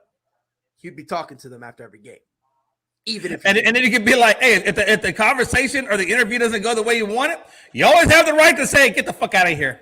You don't say get the fuck out, but you say, I'm out of here, man. I don't have to do this interview. I'm done. And you can walk away. Numerous times where guys would show up and after 2 minutes get up and leave. Pretty much. So is it only so what? So if he doesn't want to talk, does that mean he can't get up early? Does that mean he now has to wait for the media to dismiss him? Hey, that's true though. Hey, you're right. You're right. Know? And again, Jay, I get what you're saying. Listen, especially for endorsements, you should. If you want the Twan, right? If you want the extra, hey, you should. Hey, let's be honest. If LeBron James if he's not likable, if he's not doing these interviews, if he's not doing all this, you know, the majority of LeBron's money doesn't come from his contracts. It comes from his endorsements. Right. That's where he makes all of his money. And so he has to have a persona of approachability, of likability, doing interviews and all that, because it leads to all that money that he loves so much. And look what he does with the money. He's got the iHeart scores and, of course, you know, all that stuff. So it benefits him. And a lot of athletes I don't think they really fully understand that by not doing this, you're really hurting yourself financially, because everybody knows the contract money is great, but the real money comes in endorsements. Yeah, but look, if you're a big enough star, you'll get the endorsements. Because Anyway. look at Aaron Rodgers. You're right. You will. You're Aaron right. Rodgers, I don't know, man. Look, Barry Bonds was a big star. And he still has sponsors. Endorsements. Huh? Hey, what were you saying? What were you saying about Aaron Rodgers? Look, he wasn't nationally done. I don't know. I never really saw any commercials with Barry. And I'm not saying he didn't. I just never saw any of them. No, he has, but now granted, the sponsor he had wasn't much because, again, Barry didn't really care for sponsors. The only way he would do a sponsor is if it basically was a very little work, very high cash. Like that, those were the sponsors Barry wanted. Right. And again, not every guy wants sponsorships. Mm-hmm. You know what I mean? Like, I mean, that's true. Some guys I'll tell you right now, I'm a whore. I take all the money. Give me everything. Man, listen, I'll do whatever you want me to. You want me to wear a Speedo? I'll wear a Speedo with a freaking Subway sandwich. Whatever. I don't care. But here's also the thing. We also got to remember who's one of the I can't get that image out of my head. No, thank you for that. But another massive I know introvert you like that, is Kawhi Dustin. Leonard. That was for you. Yeah, Yeah, but Leonard. Kawhi Leonard is another massive introvert, and he still got sponsorships. Yeah, that's true. You're right. You know what I mean? Like, and not only and forget introverts. Scottie Pippen can't talk, That's true. Oh my Lord. and not only. He can talk. He just makes no sense. I'm just talking about the way he talks, not what he said. The way he talks does not sound real. It does not. It sounds like he got kicked in the throat. Not only that, but then it's slow and long, and you always. She's like an awkward talker. But guess what? Not only was he on TV, but he's got numerous sponsorships. And again, those same sponsorships was around the time that he was doing what? Slandering the media, because it was during the time that he felt he wasn't getting the respect he needed. I mean, because again, Scotty always does the thing. 1 minute, oh, Michael Jordan isn't that good. LeBron's the GOAT. Respect me. Then is Mike has he's got that killer instinct. Like Scotty goes back and forth with it, right? And every single time he says that he's better than MJ, or he feels like him and MJ are on the same thing. Like basically when he's anti-MJ, he always goes and bashes the media. Every time. He still gets sponsorships. Kawhi didn't talk to nobody. He got Marshawn Lynch. Skittles. I'm just here so I don't get fined. They turned that to a commercial. Let this sink in. And then he gets Skittles. Then he gets Skittles as a sponsorship, and now he's got Eat Street. Listen, the NFL was like, "Yo, you can't eat Skittles on the sideline." Guess what Marshawn Lynch did? I won't eat him on the sideline. I'll eat him in the end zone. I'll put him in my pants. What? And guess what? They tried to find him, but because of that technicality, because they messed up. They messed up. They said he couldn't have it on the sideline. They didn't say he couldn't have it on the field. That's where they messed up. He put it out the end zone, and the NFL was just beat. Don't you remember the playoff game in Seattle when it was like 30 and Marshawn Lynch had like one of those things that the quarterbacks use where they put their hands in it to keep warm? He had the thing filled with Skittles. And if you watch after every play in the backfield, he took a handful and put them in his mouth quick. Every single play. It was hilarious. And it's crazy because like when he's doing it, he's not trying to hide it. He's just doing quick enough. Yeah, he's just doing quick enough so that way like he's ready for the plays just in case they get snapped. But every time he's just, and I remember this, I was like, what the hell? And it's funny, I didn't know it until like a couple years later that we found out that he was mic'd up, and like a lot of guys were mic'd up. Yeah. And it was funny because like he was just sitting there with his hands in it. And then somebody's like, yo, you cold? He was like, nah. He's like, you want some Skittles? And there's like, what? He just got his hands on. He goes, you want some Skittles? Like, wait a minute. You got Skittles in that? And it was like 2 years after. I'm like, wait a minute. You got Skittles in that? And it's crazy because like afterwards, he had like a big thing of Skittles. Like a tub of Skittles. We're talking like movie box of Skittles yes, galore. That he basically was like, that's how he would refill. So every time, it is funny because like if you actually watch it, somebody, I forgot, if I could find it, I'm gonna send it to you guys. Somebody on YouTube actually broke down the game, and they actually showed you every single time when he was running, when Skittles would fall out of his thing, dog. Like every time they would fall out. I forgot the name of the. I know it was sounded weird. He was doing a voiceover, but he would literally pause it and circle it and say, "This is a Skittle, and this is what flavor it was." I'm like, Marshawn Lynch is goated. Like my guy can make you have a 20-minute video on you trying to tell me what flavor Skittle is falling out of the can. Man, how good a resolution must he have had on that TV or whatever it was to figure out the flavor? I mean, that's hard. I don't know. I don't know, but you know what? Hats off to him and hats off to Marshawn for making that possible. Oh, absolutely. Like it, by far, to this day, is one of the funniest.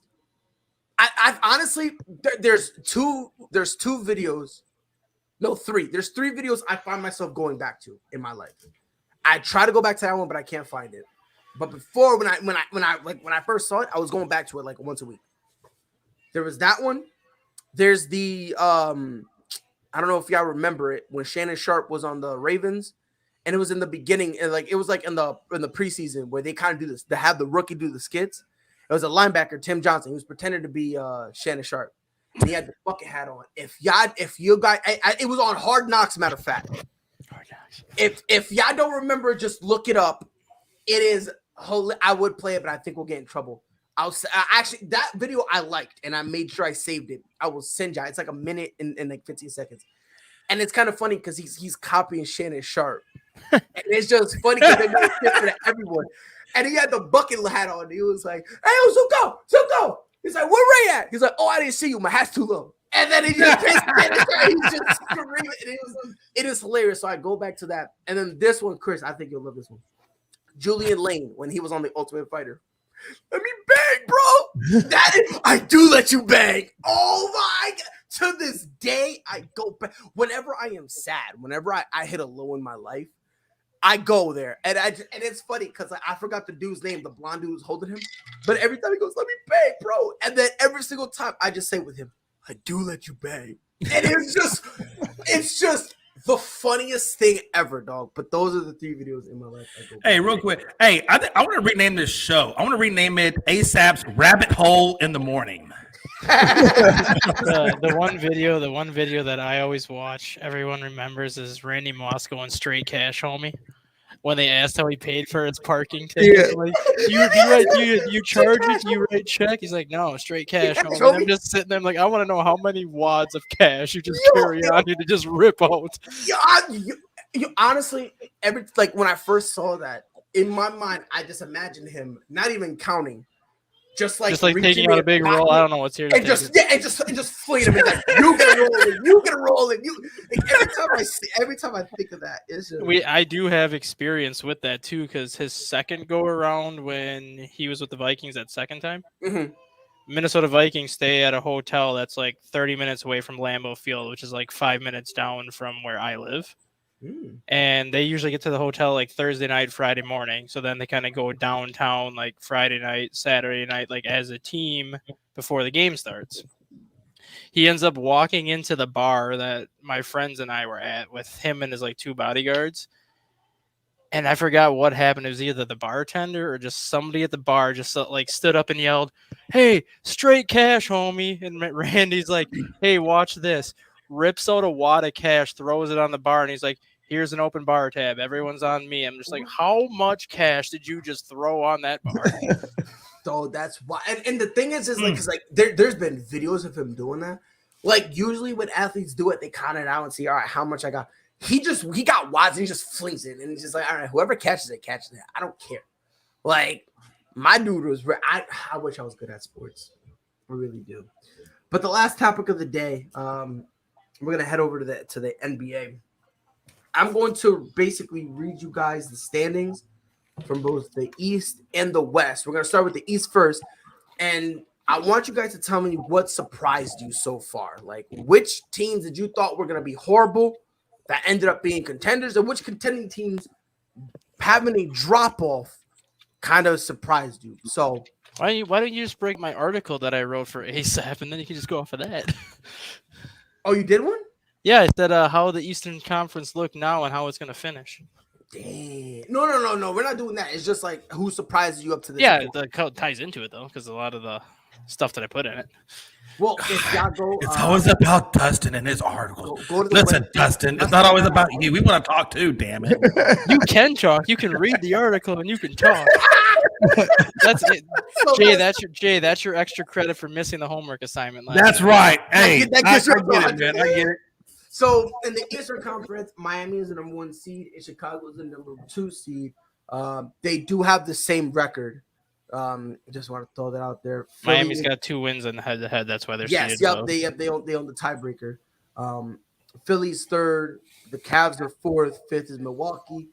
6th is the greatest basketball team on God's green earth, the glorious Boston Celtics. Don't poo on me. We're the 6th seed. I am happy about that. Let me have my moment, please. 7th, Toronto. 8th, Brooklyn. 9th, Charlotte. 10th, Atlanta. 11th, Washington. 12th, Knicks. 13th, Pacers. 14th, Pistons. And 15th, the Orlando Magic. So, Dustin, let me start with you. What surprises do you notice when we're talking about the Eastern Conference? Cleveland stands out immediately just because nobody expected Cleveland to be in the position they're in right now. I think some people had them as a team that could possibly get into the play-in, but nobody had them as the 4th seed right now when you look at Colin Sexton being hurt and just some of the guys they use in their starting lineup.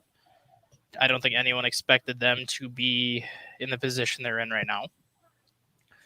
Chicago, I think, is a surprise as to how good they are. A lot of people thought they would be a playoff team kind of in that 6 seed, 7 seed range just because they were in that playoff hunt for a majority of the year last year up until those final 2 weeks of the season, and then they added the pieces they added to kind of improve that roster, but I don't think anyone expected them to gel as quickly as they did this year. Brooklyn is a surprising disappointment, but when you consider that Irving can only play half of the games, and then Kevin Durant's out, you can kind of give him a little bit of a free pass because we've seen how good Brooklyn can be when Kevin Durant is healthy and when James Harden was actually playing and how good Brooklyn looked. Otherwise, I mean, Miami, I'm not surprised Miami's there, but I'm surprised they're the 1 seed just because they really take out Jimmy Butler. Miami really doesn't have a superstar on their team. It's just a bunch of guys that play very well together under Eric Spoelstra, who continues to show that he's one of the more underrated coaches in the NBA because he gets the most out of what he has. And every year they're going to be a tough out for everybody. Every year they play good defense. And every year they seem to make a deep run in the playoffs. And if you look at the rest of the Eastern Conference, Miami's got Jimmy Butler, who is their superstar. And nobody else you could really say is a superstar. You can say they have all-star caliber players, but not really that superstar. When you look at Brooklyn, they have 3 superstars. Chicago has 2 superstars this year. Plus, you could even say that Nikola Vucevic has been a perennial all-star, and he's played at a superstar level before. The Sixers have 2 superstars in Embiid and Harden. The Bucks have Giannis. I mean, all these other teams have like legitimate superstars, but then you have a team like Miami that just keeps doing what they do with what they have.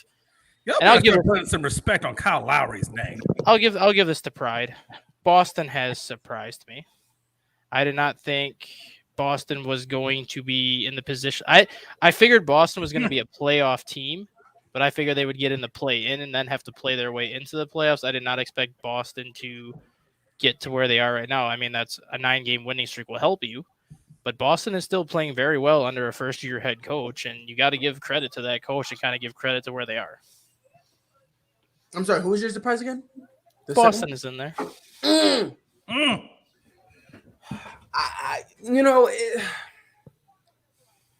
It's hard being a winner.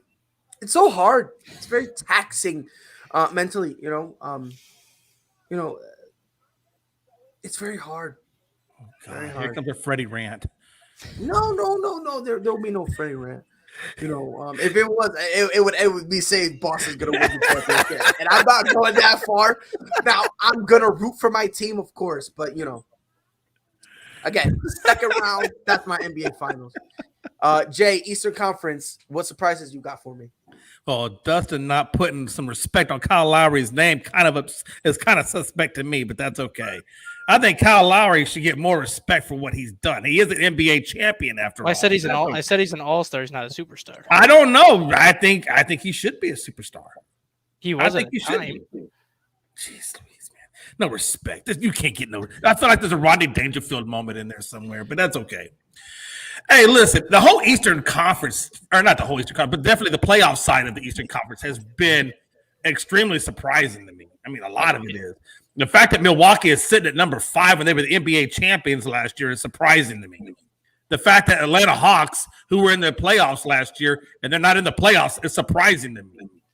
The fact that Cleveland, like you said, without, with the players that they got, I mean, they drafted Evan Mobley, great guy. They brought in free agent like a LeVert. I mean, what they're doing, like you said, how they've gelled, how they're fighting the spirit, and what Bickerstaff is doing over there is surprising to me. I did not see Cleveland coming up like they have. And the fact that Brooklyn is down where they are is surprising to me at the A spot. But let's be honest, man. I mean, injuries have hurt that team. Chemistry has hurt that team. We still don't know how well Ben Simmons is going to fit in there because, we haven't seen him enough. I don't think we haven't seen him at all. So, I mean, I kind of Brooklyn. Hey, you've seen him. You've seen him sitting on the sidelines. Well, that's true. We have seen him on the sidelines. Relax. Let's not disrespect Ben Simmons. Let's relax now. Hey, that's Pride's dude. Hey, listen, you can only go so far, and Pride's going to get pissed. Hey, that's my point guard. That's my dude. That's my dude. But I do think, and the fact that the Celtics have had their long winning streak, I think what had like an 8 or 9 game winning streak.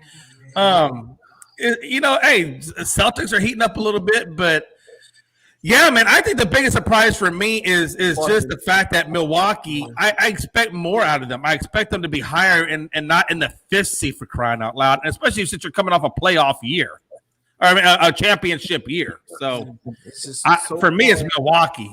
So far, two guys have put respect on the Boston Celtics. Chris, do me a favor, bro. Breathe the trifecta.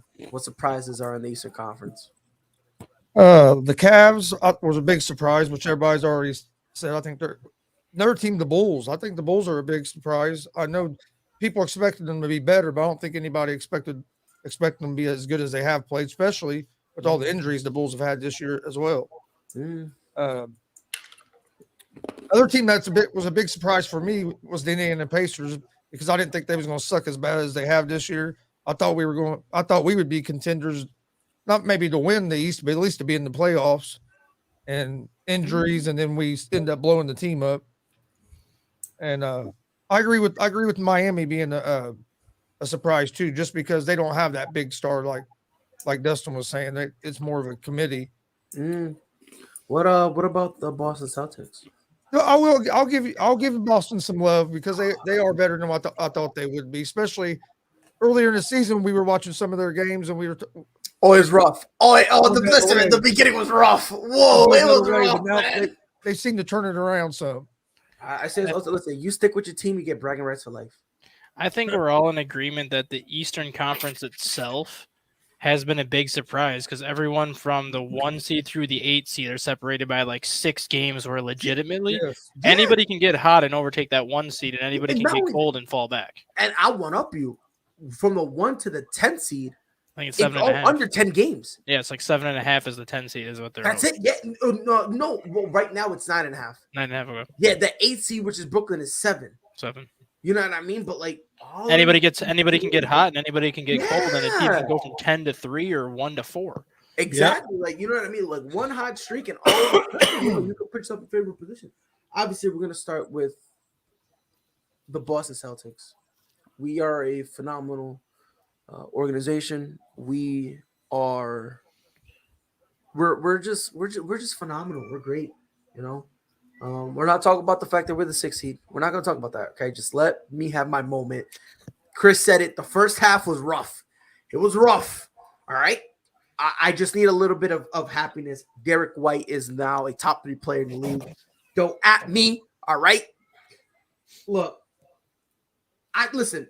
The Celtics. What really surprised me about the Celtics was just the fact that the main problem was whenever we would lose one game, we would just all of a sudden be deflated. So like the next 2-3 games, we would play with very low energy, which ended up being the reason we ended up with get blowout, right? We would get blown out because we were playing horrible. Didn't that happen against Chicago early in the year where you guys were like up 14 Yes. in the third quarter and ended up losing by 4, and then all of a sudden the next 2 games you just look like complete dog crap because you were deflated? Yeah, we looked dead in the water. That was the big problem we had this season. We're starting to turn it around. You know, like we're putting ourselves in a position where when we lose, okay, fine, but we're not overcoming. We're kind of letting it rock. We're learning what we did wrong, and we're now applying it to the next game so that way we don't lose, which I like. You know, I like the mentality change we're doing. You know, it makes me feel like we're improving somewhat. You know what I mean? Like I said, bro, it was rough in the beginning, bro. Started from the bottom, now we're here. We're not in the play-in, bro. This is it for me. This is it. I'm chilling, bro. I'm chilling. You don't understand, bro. Like, this is how bad it was this year, bro. When we're excited not being in the play-in, that's how you know it's been a rough year. Yeah. That's how you know it's been a rough year. It's been a rough year. You know what, Pride? Earlier, I gave you a hard time. I said you were being mean to Damian Hernandez. But now that I've seen the last 3 or 4 comments from him, he just deserves all the hate. No, he says he deserves it, man. Damn. That's not the one that I'm even mad about. It's the one that he said before. About Harden? That one. What has Harden done that showed he is? That's what I'm saying. I'm like, what did he do before getting to Brooklyn? Had 4 straight years, averaging almost 34 points per game. Last time I checked, that's superstar numbers. If I correct me if I'm wrong on it, but and that's what I'm saying. It's like Pride. You know what? Free reign. Do what you gotta do. Again. Do what you gotta do, man. Listen, at the end of the day, I'm chilling. I'm calm. You feel me? Because at the end of the day, guess what? Us, me, Jason Tatum, Jaylen Brown. I invited Derek White. He said he was too busy, so we popped up at his house. He really was busy. I had to apologize, but we're living our best life. Hey, you got Daniel Tice back. Daniel Tice was a good fit for you. The sad part about it is I would have been excited about that, but we got Derek White. So listen, I love Daniel Tice. That's my dude. He know I got love for him. I called him. I said, welcome back. He said, thank you. I wish I never left. I said, you know what? We ain't gonna talk about the past. You know what I mean? Because I'll be immature for us to do it. We can't change the past. I wish Chicago still had Daniel Tice. Yeah. Well, you know what? Y'all messed up. And he came back. He came back. Yeah. But listen, this is one surprise that I love that I'm going to fry at the entire NBA community. What happened to the Wizards? They were the one team. They started out. They were hot when they first came in. They were the one team for a whole week, and I told the world, holla at me about All-Star break. I made a vow. I made a pact. I made a promise. By the All-Star break, they won't even be in the play. I mean, they traded for the greatest thing since sliced bread by acquiring Kristaps Porzingis. So hey, I just think it's hilarious. I think it's adorable.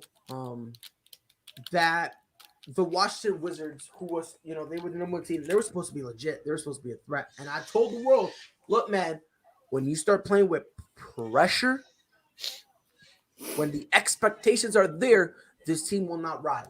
Well, I told people. You could argue that their season is like a 180 from last year, because if you look at last year, they got off to such a terrible start. But then after the All-Star break, they went like 15-4 over that 19-game stretch and ended up playing themselves into the play-in because of that streak. This year, they actually got off to a decent start, but now they've gone the opposite way. They've gone in a tailspin and knocked themselves out. It just surprised me that people actually had high expectations for them.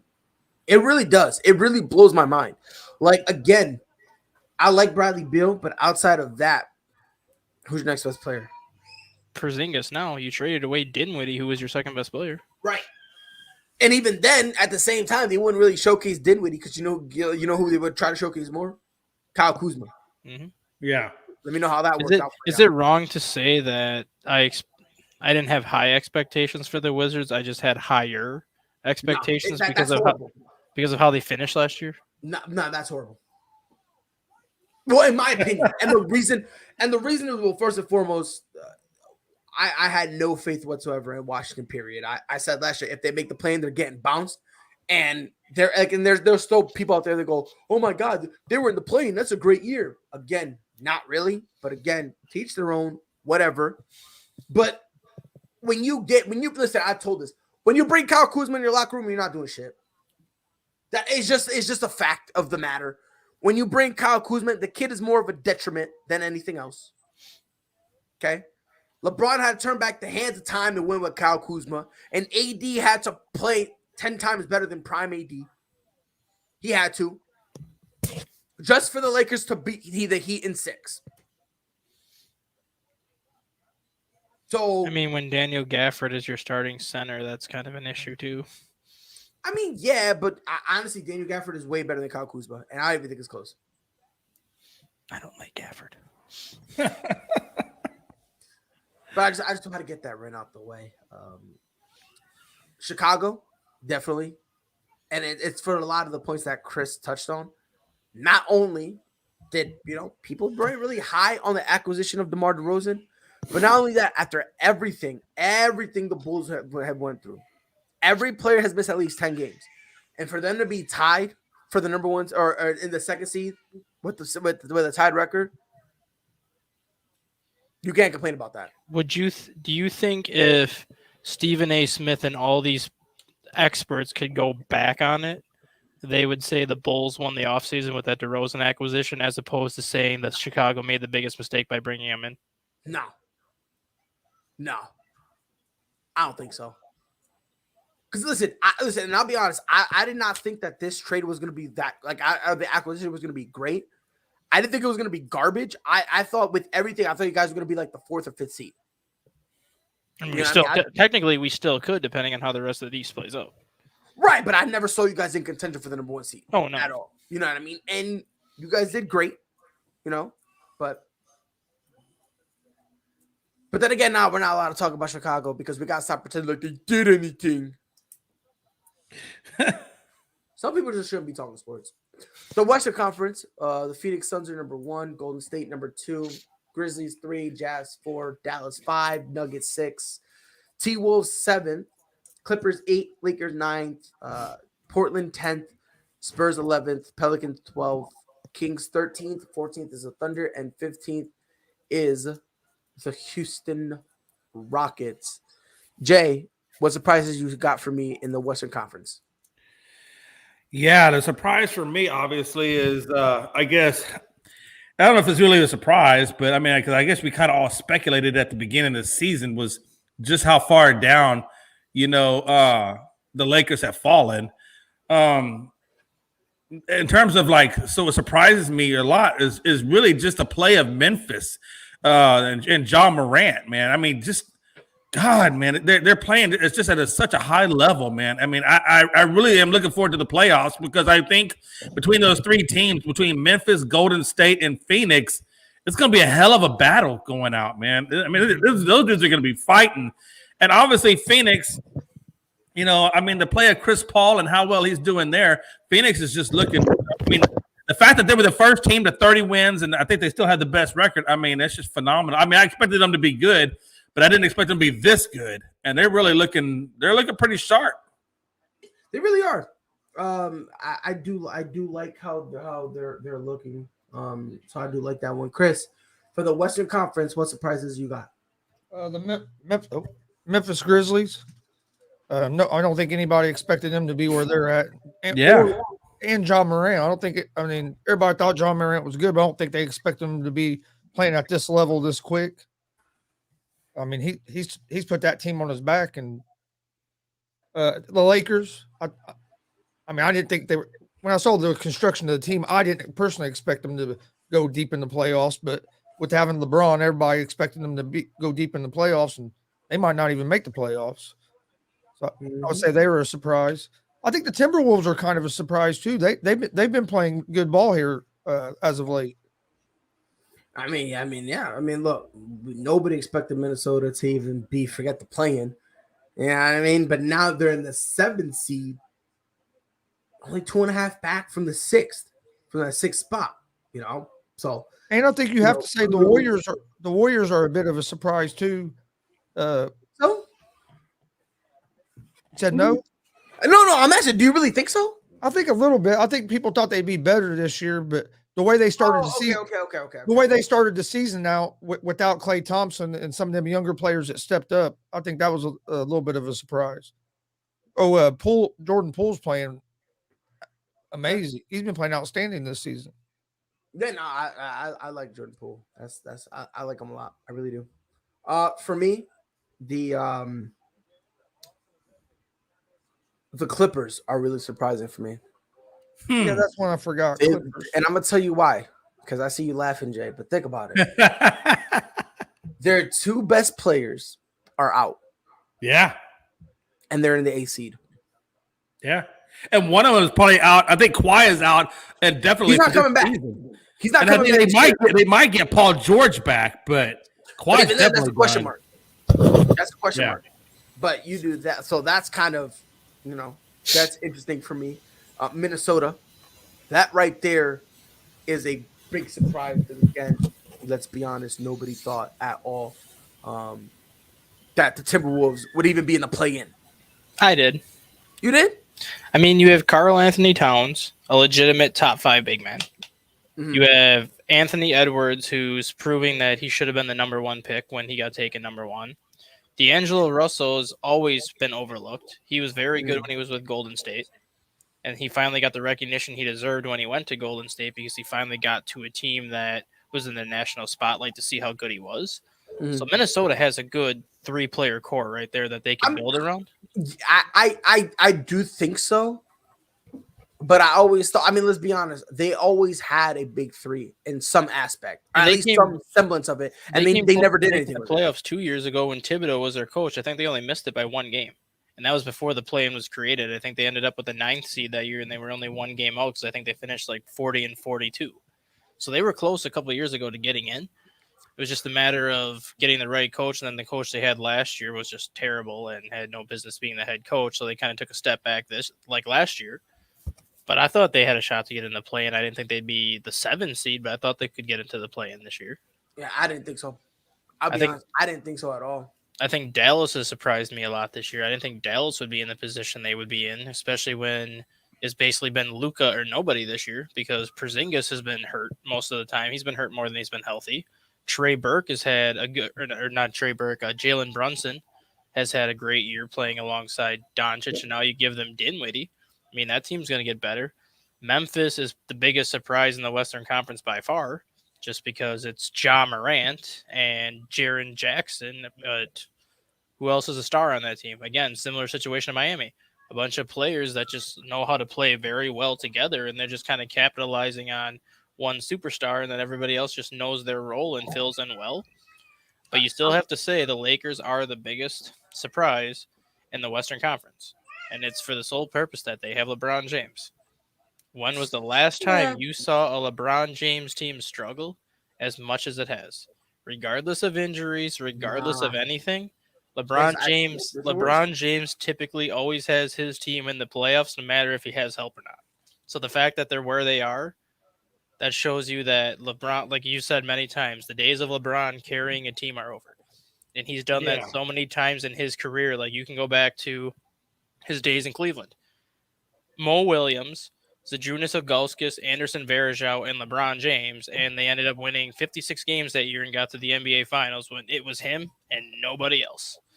So the fact that the Lakers are on the play-in right now and on the verge of being out of the play-in has got to be a huge surprise because anytime LeBron is on your team, you should be in the playoffs. Regardless who's hurt and regardless who's on your roster, you should be in the playoffs with LeBron on your team. Yeah, honestly, I kind of echo your sentiments slightly because, again, I thought the Lakers were going to be out in the first round. Well, I thought By they'd be the out. way I things thought are they looking- would be out in the first round, but I still expected them to be in the top 4 seed. Dude, well, okay, I didn't expect that at all. I didn't figured expect they'd the be top like 4 4 or seed. 5. Nope, I didn't expect that. I expected them to be like the A seed. What I did not expect is them be on the verge of falling out of the play-in. Yeah. I never expected that at all. Because I think at the beginning of the year, I had Golden State finishing in the 1 seed. just because last year I said they had a free pass to basically suck because they Right. knew Thompson wasn't coming back. They knew Curry was hurt. So at that point, they just kind of said, screw it. We'll just What Not- they did last year, what no one really pays attention to, they basically played their youngsters and found Yep. out, Who okay, they- based on their play style, who would works with fit us and who doesn't well, work with us. which is why Jordan Poole right now is getting as many minutes as opportunities as he's gotten. Because last year when he was hooping, they were like, this kid could fit with them. This kid could do something, which is what a smart team would do. If it's a lost cause, it is what it is. But let's see what we got, and let's see who can fit with our main stars when they come back. So that way, instead of hoping we have someone, we already have the answer. So then come off season, if we need to make any moves, anything like that, we know what we need to get. Hey, I'm gonna give you a hot take.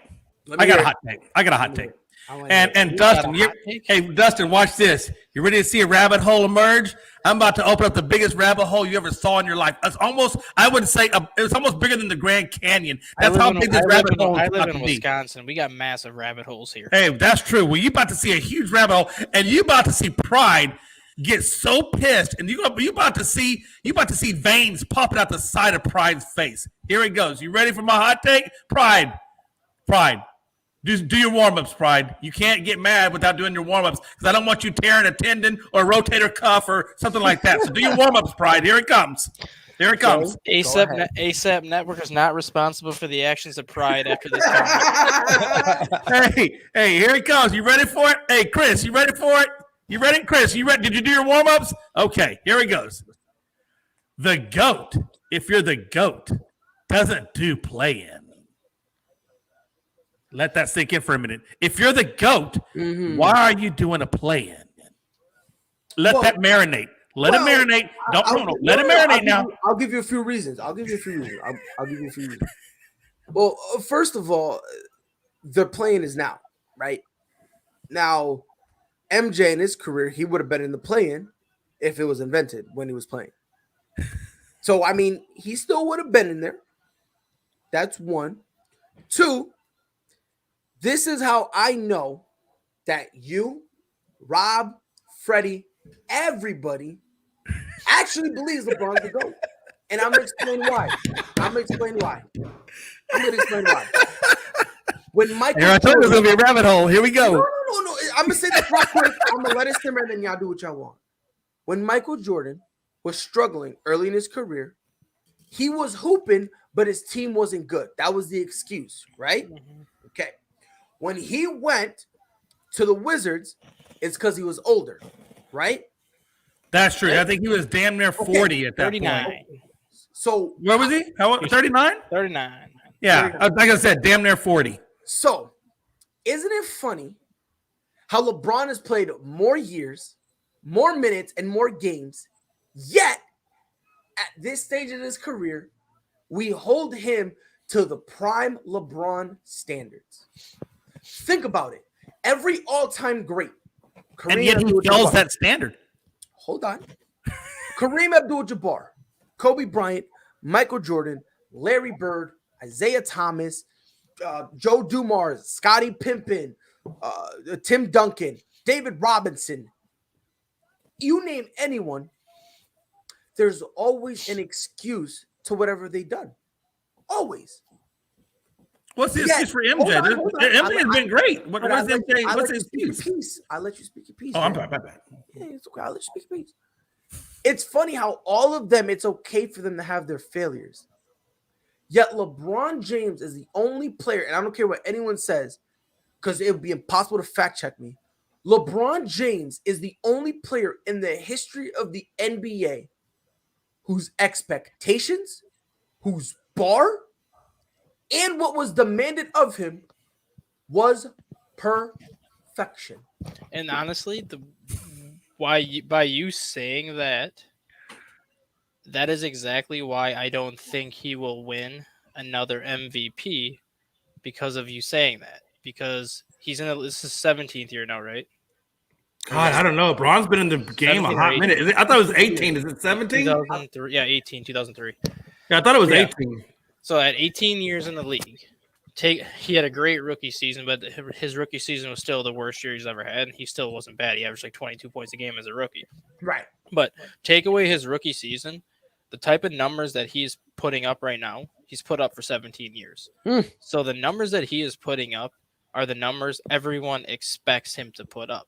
So anything less than what he's doing at this point is going to be considered a down season. Down year. Even at 25 points, 8 rebounds, and 7 assists at 39 years old, that's a heck of a year, but that's going to be considered a down year for LeBron if he does that.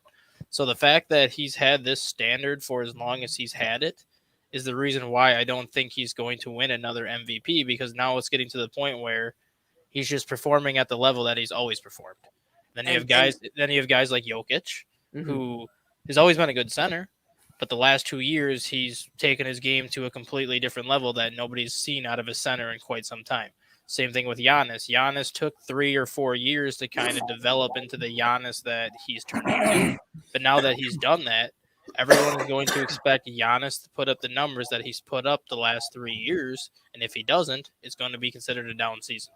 And that's why I'm saying, like, for LeBron, like, again, nobody in the history of the NBA, nobody's standard has been perfection.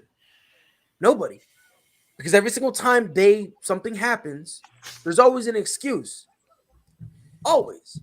Yet for LeBron, he doesn't get that. So let this sink in. If we're talking about the greatest of all time, right? That bar is pretty high, right? Like, it's got to be a high bar, because in order for you to be the GOAT, you got to be head and shoulders above the rest, correct?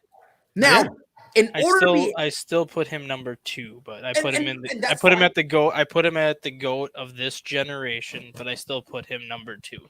And that's fine. But all I'm saying is this: if you're supposed to be head and shoulders above the rest, the bar that everyone wants to strive for is perfection, correct? Mm-hmm. That's what we all strive for, right? Why is it that our expectations, our standard of him is perfection, and that's never happened to anybody else in the history of the NBA? Because that's what he expects out of himself. MJ expected perfection out of himself. I know. So did Magic. But that's what I'm saying. Like, there's other players who's expected perfection out of themselves, and nobody really holds it against them. Yet for LeBron, if we put LeBron, if he's not perfect, then he's trash. Yeah. I would never say LeBron's trash. I think the thing going against LeBron, and it's not his fault, is his finals record. Michael Jordan was 6-0 in the finals. LeBron is what, 4-6? Yes. Something like that. Yeah. If he had a better finals record, of course, I don't think anyone would be like looking at LeBron this way, like in terms of perfection. I don't even so much as that. I think it's just the amount of clutch shots that Jordan did in the playoffs. But again, was phenomenal, and the way Jordan could take a ball and go one way with the player, and then have that player damn near break his ankles because he came back the other direction, only to come back to the original way that he was going to do and score. Is ridiculous. I'm going to tell you right now, and I said this earlier. I said this, I believe it was on Unscripted with Mike Hughes. If Michael Jordan was playing with LeBron and both players in their primes, Michael Jordan would break LeBron's ankles. Break them. I don't think he would. He would break them. And if you don't think that, you ain't watching the sports either, Pride. Because I think Jordan do things that would break his ankles. No. Michael Jordan, like, we need to stop this notion. I don't think Jordan would break his ankles. Oh, he would absolutely break his ankle. Phenomenal dribble. He's got good dribble, but the only advantage I think Michael Jordan would have is the league is a lot softer now. So a lot of the calls that Michael Jordan wasn't getting back then, he would get now. And that's where I think Pride is at a disadvantage. I've seen Jordan play. I've seen LeBron play. I've seen all their highlights.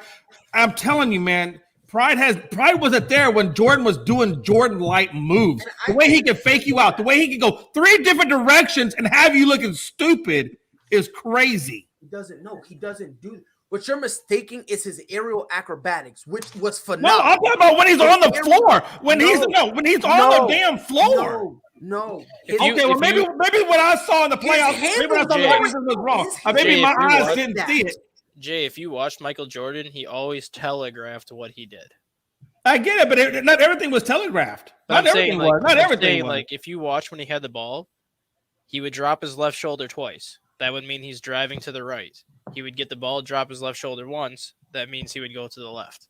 He always telegraphed what he was going to do, but the problem is the defense didn't want to get beaten by him, so they tried to react before he put the ball on the floor, and that's kind of when he made his advantage. That's my point. He sees him leaning to the right, he would quick go to the left, or he sees him leaning to the left, he would quick go to the right. But if the defense was smart, they would have realized that he was telegraphing everything he did in isolation ball, because he always would do the same thing with his shoulders when he was going a certain But way. his ability to improv and his ability to go left or right on you within a shake of a heartbeat was what made Jordan Jordan.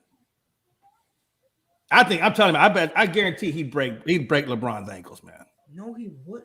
I'm telling you, he would. Brian, he would, man. No, he wouldn't. No, he wouldn't. He doesn't have great handles. Now, he's got solid handles. I'm not gonna say he gets ripped. He's a great dribbler, but he's not a great handler, if that makes sense. Yes, exactly. Like he's got nice security. So when he's dribbling the ball, it's not like you're gonna swipe it easily. Like he's not he's got got moves that's gonna break people's ankles. Come on, man, stop. He's not like a Stephen Curry when it comes to I think handling. Not even close. Not even close.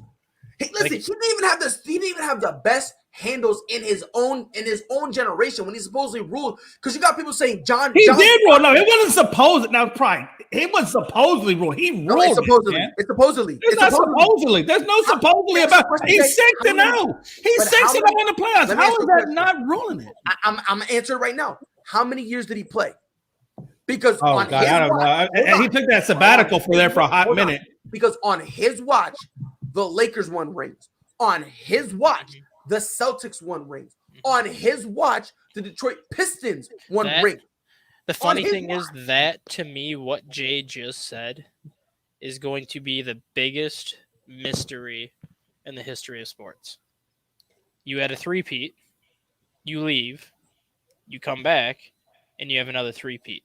Had he not gone to play baseball, how many titles in a row could the Bulls have won? Could they have gone a perfect 9 for 9 in that window? Could they have gone 8 for? Could they have gone 8 for 8 in that window? I think so. Of all the things that have happened in sports, like you watch The Last Dance, you watch everything. To me, that is still the biggest mystery in sports, because Michael Jordan left in the middle of his prime, and then came back still in his prime. It's not like he left again. When he retired, he was still playing at a high level. It's not like he was like 36 years old and kind of getting out of his prime and then wanting to try something different. He left at 29, 30 years old? Yeah. Middle of his prime to try something that was his first love, realized he couldn't do it, and then came back still in his prime. And that, had he not played baseball, I think the Bulls could have gone 8 for 8 or 9 for 9 in that window, because that same exact team still made the playoffs without Michael Jordan, and they still got to the second round without Michael Jordan the years that he was playing baseball. So it's not like the team fell off greatly without him being there. And I think it was 15 years total. If you include the Washington years, it was 15 years altogether. It was 13 with Chicago and then 2 with Washington. He won 6 rings, right? He won 6 rings. Just saying, you can't say he dominated when on his. No, I think you probably didn't hear what Stat Guy just told you. If he had not left, he probably would have had 9. And who was going to beat them? No. Brian, who was going to beat them? Brian, who? Because no. Hold on, stop. No, I'm not. You're not going to give him who was those going to beat him. Stop. You're not going to give him those rings. Is it possible? Sure. You're right, Brian. It's possible that he will lose all of them. He could have lost in there. He could have lost. Hey, watch this. You got a three-peat, 2 years in the middle. You're going to tell me the 2 years in the middle would have – I don't know, man. Hey, listen, I watched them teams.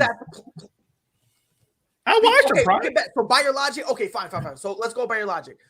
If that first year when LeBron James and Cleveland Cavaliers played Golden State, if Kevin Love and Kyrie don't get hurt, he would have won. So we're going to give him that ring. Let's see, what other ring can we give him? The first year in Dallas, if he'd taken more shots, they would have won. So we're going to give him that one. So now we're going to add 2 more rings to his overall record. That brings him up to 6. So now he's the GOAT. That's what you just did. Now again, I don't know. To me, that doesn't sound like the same thing. That doesn't sound like the same thing to me.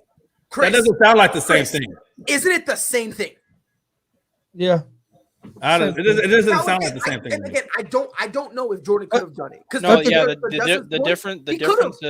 difference is the finals losses. Yes, if you give LeBron those 2 rings, he has 6, but then he still has 4 finals losses, as opposed to Jordan has that 0 in the finals losses category. Yeah, and like you said, he could have went to 2 more finals. He could have lost them both. Could have lost 1. He could have won them both. 6-2 is still what, a 750 winning percentage in the finals, which is better than 6-4, which is 600. But if he went 8-0, there would be no debates on who the greatest player of all time would be if he went 8-0. If he went 8-0 and if he went 8-0 in a final, I don't care what LeBron James would do, you would have no leg to stand on to say that he's the greatest player ever, besides just looking at the statistics and saying he's the all-time leading scorer. He's top 5 in rebound. He's top 5 in assists. He did this and this and this.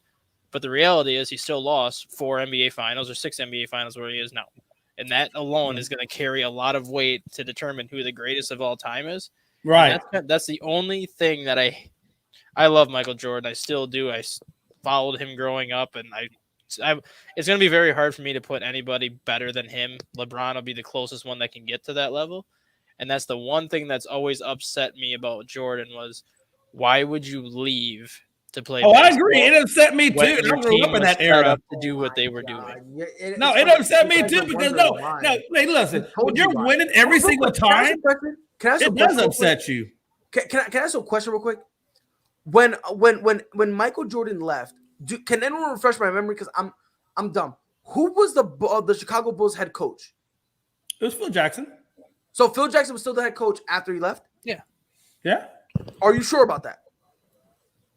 Is there another? No, it was Phil Jackson. Are you sure about that? Phil Jackson left for a year and came back. I'm trying to think of who was. So he left, right? Yeah, he left for a year and came back. And that year, I thought he was still there. Maybe I'm wrong. That year Phil came back. That was the same year MJ just so happened to come back, correct? Yeah, I'm trying to hold on. I'm gonna look to see who that coach was. He was Dude tells you the dude came out and said, "If Phil's not here, I'm not gonna be here." Yeah. Phil leaves. Okay, he leaves. So you like his coach? Year, MJ leaves. Actually, no. Phil Jackson was there the whole time. He was there 1989 to 1998. I didn't think he left. That's why I was like, "What the fuck are you talking about?" Tim Floyd came in, and then Tim Floyd came in the year after the Bulls had their second three-peat, because that was the year that Phil Jackson left for LA, and then Michael Jordan left Chicago too, because he said he wasn't going to stay if Phil wasn't coming back.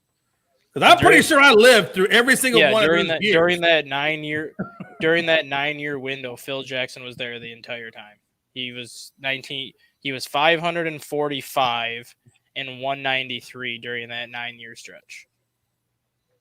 And he made the playoffs the 2 years that Jordan was gone, got to the second round once, and the Bulls lost the first round the other time. So, I mean, he was still good enough to get them into the playoffs when Jordan left. They just didn't have that Michael Jordan player those 2 years. And let's be honest, to Pride's point, we don't know what would, and your point too, we don't know what happened those 2 years. But what I do know is this: watch this. If I'm a betting man, if I'm playing law of averages, if I believe in Murphy's law, if I got a three-peat followed by nothing for 2 years and then another three-peat, I'm just saying. I'm not saying that they would have won those 2 years. I'm taking my chances.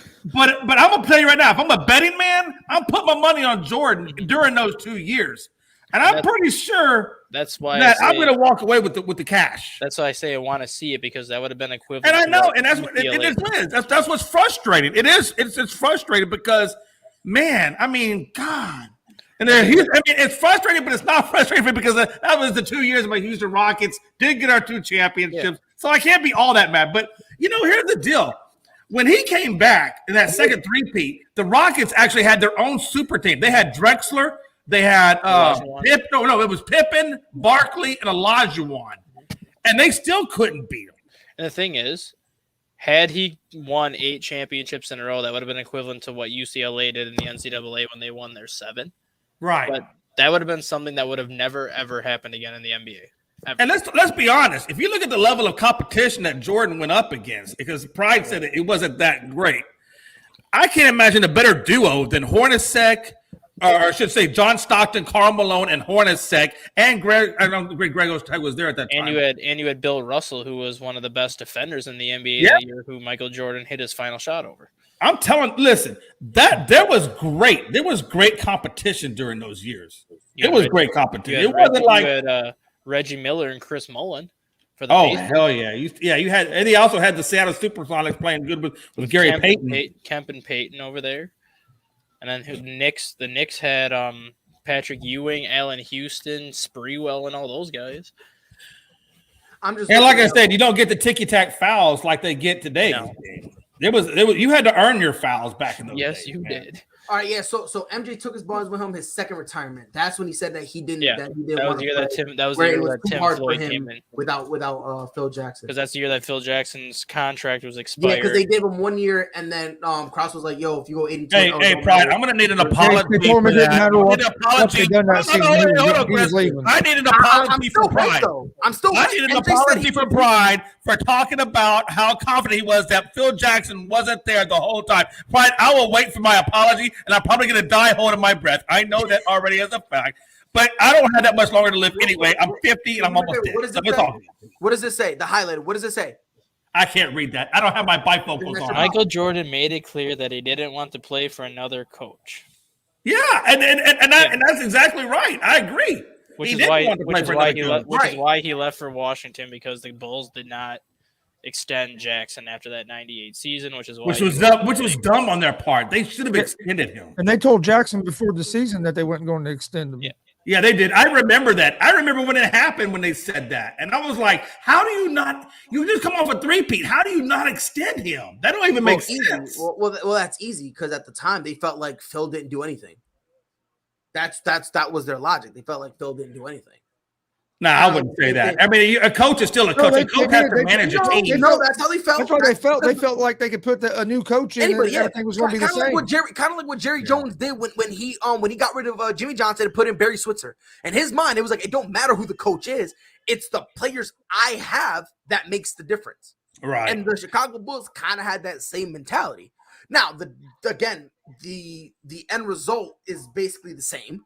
Right. Where you kind of do realize that the head coach you had was, well, a little lesser to an extent, because if I'm not mistaken, I'm pretty sure they still won a couple rings with Barry Switzer. If I'm mistaken, I think They Barry won Switzer, one ring with Barry Switzer. they won one, right? Yeah, Yeah. I don't think they didn't go under 500 until his final year, Right. which I think was his only year ever, collegiate and pro, that he ever was under 500. Right. So, like, for Dallas, it kind of, it Let's go worked back- out a little bit in their favor because they still ended up getting a chip. It was still relatively, they were still relevant up until that final year, But, with Chicago, it was different. They felt like they didn't need Phil, which is dumb because at the time, everybody was like, yo, Phil knows what he's doing. I think it was Right. also that Krause didn't feel like he was getting the credit he thought he deserved. Mhm. I think that's the whole reason he wanted to get Phil out of there and bring in a new coach. And the sad part is, it wasn't just that they let Phil Jackson go. It's the fact that after Michael Jordan left, they blew it all up. Like they didn't try to keep Pippen. They traded Scottie to Houston. Yeah, they didn't try to keep Pippen. They didn't try to keep Rodman. They didn't try to keep Kerr. It's just like, oh well, Phil left, Michael left. Screw it. Let's just blow up what we have. And it's just like you still had a playoff caliber roster. Like, By the way, my you- hot take was calculated. Pride looked very sad over there, and he looked like he was almost about to fall asleep. So I had to wake Pride up, and I knew that if I said that, Pride was going to be all about it, and it was going to be energetic, and it was going to be popping. It was going to be spicy. It was going to be a spicy version of Pride. I'm good. This is something we're going to talk about tomorrow. New York, they're going to get rid of the vaccine mandate, so Kyrie's going to end up being cleared. We'll talk about- interesting. Which is why in the article that I typed up the other day, I had the Nets going from the 8th seed up to the 5 or the 6th seed just because Durant was going to come back at some point. And I did not think New York was going to keep this mandate because it's a minimal fine. It's $10,000 a game. That's nothing for that But organization. there's got to be something else, though. There's nothing. I looked it up. There's nothing attached. There's not? To it. No, it's just they would have to pay $10,000 a game if they played him. And they The only stingy, man. the only negative effect it would be is just it's a bad look on the NBA that the NBA allowed them to do it. Basically, that's the only reason why Brooklyn really didn't do it, just because it's a bad look on the league. Basically, saying that yes, we have state vaccine mandates, but we're just kind of showing that athletes are more powerful than everybody else by. I'm about to letting him say, go you know, against you're pretty mandates. powerful if you can get rid of a vaccine mandate. That's got to tell you how powerful something is, man. That's No, crazy. it's because we know the reason. I'm not going to say nothing. And it goes all the way back to high school sports now, where I live in high school sports everywhere. And you know what it is. Yeah. Sports is king. Yeah. People want sports to win, and everybody wants a winner. And New York knows that the Nets have the capability to win it. So they're willing to just be like, screw the mandate, let Irving play, let Durant come back, and let's see what we can do. Basically, at this point. Yeah, and like I said, we'll go into more That's detail. hey, that's believable. That is believable. Because the New York Knicks aren't going anywhere. Oh hell, The Giants and Jets aren't going to do anything for, I don't know, whatever. The Mets haven't done anything in 30 years. The Yankees have won World Series in the last 25 years. Realistically, the only chance that the city of New York has to win is with Brooklyn right now. right. So why make it more difficult? Why not just get rid of the mandate? Let Irving play, let Durant get healthy, and see if they can go from the 8th seed up to the 5 seed. Because I don't care what anybody says. When Durant comes back, and if Ben Simmons even plays close to what he did in Philadelphia, there's not going to be a team in the Eastern Conference that wants to play Brooklyn. Whether they're the 8th seed, the 5 seed, the 6th seed, whatever, there's not going to be a team that wants to face Brooklyn for 7 games. Has Ben Simmons? Have they said when Ben Simmons is going to start playing? He's going to be ready for the playoffs for sure, but it's a matter of, is he going to be ready to play at all in the regular season? He is. I think he needs to play some. I regular don't season see games. him I think- playing. I don't You know see what him I think playing it is? until April. Is his psychological well-being that big It's of a not. It's thing? I not. don't get it. It's not. I just think that, it's there's a other combination things, too. of that, but also, you know what I really think it is?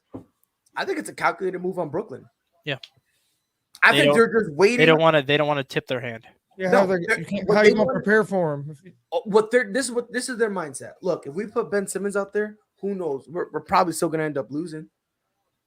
When we have all 3 of them out there, it's going to be hard to beat us.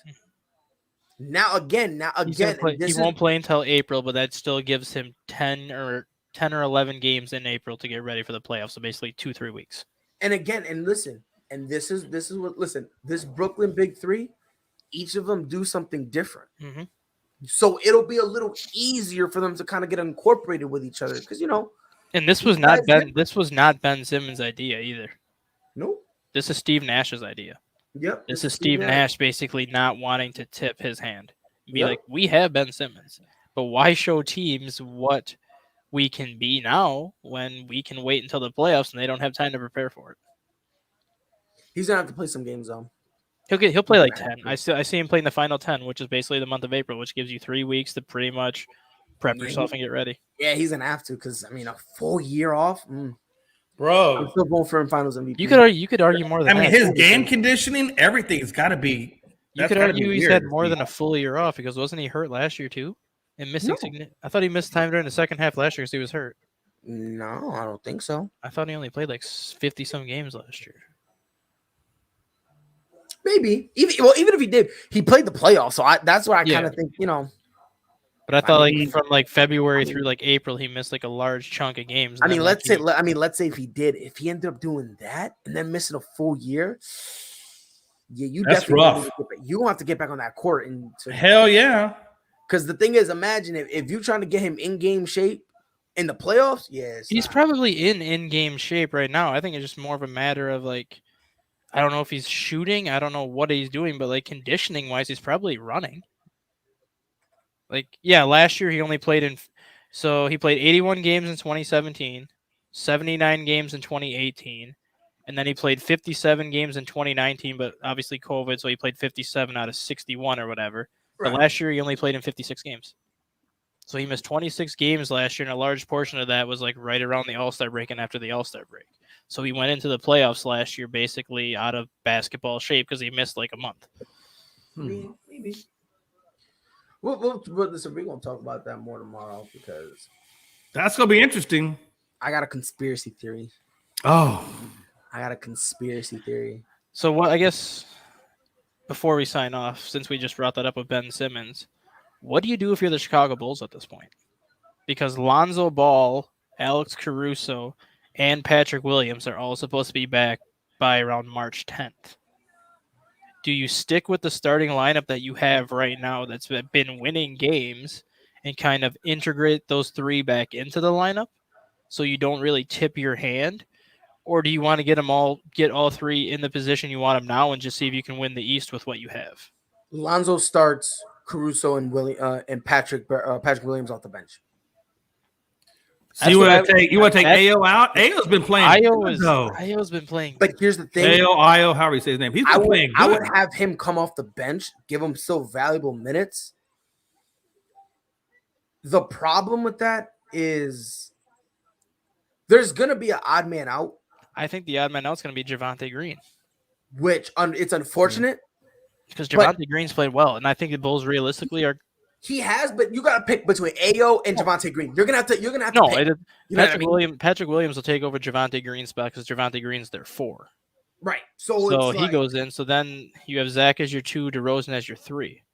I'm honestly okay with Ayo starting right now, leaving Alonzo coming off the bench. That's what I was thinking. Up until you get to about April. Let Lonzo get his legs under him because this isn't like a shoulder injury. This is a partially torn meniscus, which kept him out for like 2 months. It's not like Caruso with a broken wrist or Patrick Williams. That meniscus is a pretty damn serious injury. He's going to need time to. He's going to need time to. He's going to need time to get like his legs under him, which is why I would continue to start Ayo up until you get close to the playoffs, and then bring Lonzo back in because the team is playing very. I think what are they now? 11-4 since Ayo's taken over as the starting point guard. Right. Like they're playing very well with Ayo in there. And Ayo's proving that he was probably the biggest steal of the draft last year and is more than capable of handling the point guard duties once Lonzo Ball leaves. I don't know. I mean, listen, for Chicago, it's a good problem. It's a more than a good problem because right now they can go 10, 11 guys deep, realistically. Because if you go back to their opening night starting lineup, you'd have Lonzo, Levine, DeRozan, Williams, and Vucevic as your starting 5. Then your second unit, you would have Ayo coming in to play point. Caruso would be your 2. Kobe White would be in there as your 3. Then you have Tristan Thompson now. And then Javonte Green. So they have legitimately can go 10 deep every single night, plus other guys that have been playing a ton of minutes over the last 2 months. Chicago can go 12, 13 guys deep in any single game. Realistically, when these rest of these pieces come back, they will have 13 guys that they can go to. Again, Chicago, it's a good problem, but it's a problem nonetheless. It's a good problem, but it's a problem they have to figure out before the playoffs. They gonna have to 100%. Yeah, so you have that chemistry in your the chemistry. I'm not even worried about the chemistry. I just think you need to establish a pecking order, Yeah. especially because how many? Yeah, like again, how many guys are in a typical rotation? Like in a typical usually 8 or 9. It's like usually 8 or 9. Well, yeah, it's usually 8 or 9, right? It's usually 11, but it's usually like 8 or 9 guys that give you like 15 so it's like minutes, and then guys, 2 guys that 8 give or you 9 like 7. dependables. But you need to understand once you get to the playoffs, those 8 or 9 goes to 6 or 7. It shrinks to like 6. And that's why I said I think Chicago has theoretically 12 or 13 guys right now that'll give you, which will shrink down to like 9. Right. Once the playoffs start, which even at 9, I mean, Tristan Thompson would be your 9th option. That's not a bad 9th option to have. No. Especially not in the playoffs. No, and Caruso is most likely going to be your 8th scoring option. That's not a bad 8th option to have. Yep. But again, still good. It's a problem, but it's a good problem nonetheless. We're gonna end it with that. It's been ASAP in the morning. I wish MJ stayed so we could take a flaming L so we can just stop talking about this myth, bro. Oh my God, bro. Like if I had one wish, I want him to stay so he could take an L. Because I'm telling you, if he's 6-1, we're not having the conversation about I think that was more of a hot take than Jay's hot take because it's got Pride all hyped up. I try not to get hyped up, but Jay just gets me tight. He does piss me off. I do. Pride, I do it on purpose. It's calculated. He doesn't care about who's the GOAT. He doesn't care about any of that. He's like, how do I get Pride tight? It's And not that's- only That's true. it's That's not only true. that. Like I everyone- literally last night went to bed saying, you know what? ASAP is in the morning. I'm going to see what I could do for Pride. What can I do? And I literally put a short list of things that I think that if I say is going to get a serious reaction out of Pride. And I've tried to sprinkle it in throughout this conversation this morning. And a couple of times I really had you good. And Tom Brady's ago, and all of us have said that. But Jay would just be throwing like devil's advocate. Well, if Peyton Manning played in the NFC instead of the AFC, would he be the GOAT? Would he have been able to beat Brady in the Super Bowl? Right. Hey, no, if Thomas Edward Patrick Brady Jr. was playing for the Detroit Lions, we're not talking about him. We still are, just not with 7 rings. He might have 2 or 3. Listen, bro. I hope Tom Brady returns. I want him to go to Detroit, and when he wins another Super Bowl, what is it like? Super Bowl number 3,000. When he wins that, Super Bowl, 70 years old. You know what I mean? Me and Tom. Hey, I'll say that. Hey, literally, if Tom, because I've always said this: Detroit is where careers go to die. And Any the Jets. quarterback if any quarterback, if Aaron, I'm And gonna the say it now. Jets. If Aaron Rodgers goes to either the Detroit Lions or the Jets, and he gets into the Super Bowl, I'm not gonna call him the GOAT, but I'll call him number 2. Yeah. Because if you can win a Super Bowl with Detroit, that's saying something. It's not even if you can win a Super Bowl with Detroit. If you can get Detroit to the NFC Championship game, for that matter, That's a win. That's saying That's a something win. too. Same with the Jets. Like if you can get the Jets back into the playoffs and into like the AFC Championship game, that's a win. You can walk away then and be like, all right, we're done. Hey, Did you what I got a came point. here for. That's hilarious, bro. But it's been ASAP in the morning. We'll be back here tomorrow, 10 Your homework, Jay. Eastern, 9 I Central. am. On behalf of Jay, Chris, and Dustin, before we sign off, Dustin, you got a stat of the day? If the Major League Baseball does not reach a deal by Friday, a delay to the season is 100% going to happen because talks will not pick up until April at that point. And once that happens, Major League Baseball is considering doing a replacement roster, which is what they did in 1995 after the last strike happened. And for those unfamiliar with that, it basically gives Major League Baseball 38 players that they can just kind of pick and choose how to use them, whether it's in spring training, whether it's in regular season, and it doesn't count towards their 40-man roster. So in other words, it would kind of be like minor league baseball in the majors where you just move pieces around just to fill a roster when you need it. What a time to be alive. What a time indeed. The longer this lasts, I'm telling you, I don't think we're gonna get baseball this year. Yeah, we will. We'll have college baseball. We'll have No, I'm minor talking league about MLB baseball. I'm talking about MLB baseball. No, you're not having it until 2023. No, we're not. But again, it gives a perfect opportunity for everybody else. And Really and that's a good topic too. Can baseball? How would if you lost a whole year? How would that affect the relevancy or lack thereof relevancy? We'll talk about that with tomorrow. baseball? Well, the We're Mike gonna talk about that. Mike No, Trout's. don't. No, I'm just saying Mike Trout's contract is what's going to have to be talked about if they lose an entire year, because they're not going to be able to afford a $400 million contract with no revenue coming in. Not only him.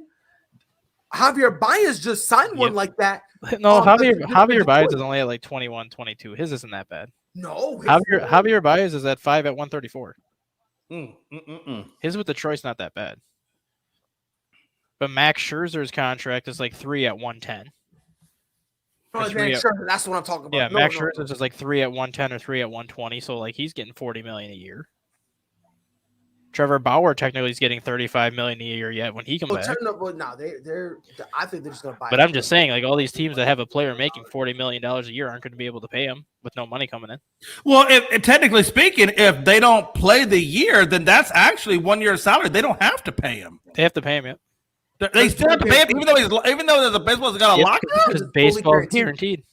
guaranteed. It's fully guaranteed no matter what. Injury or not, games played or not, the players get paid no matter what. Oh, that's why they're digging their heels in because they know they're getting paid anyway. That's why the players aren't budging, because it doesn't matter to them. Hey, They listen, get paid. I'll strike all day long because they ain't hitting me in the pocketbook. Exactly.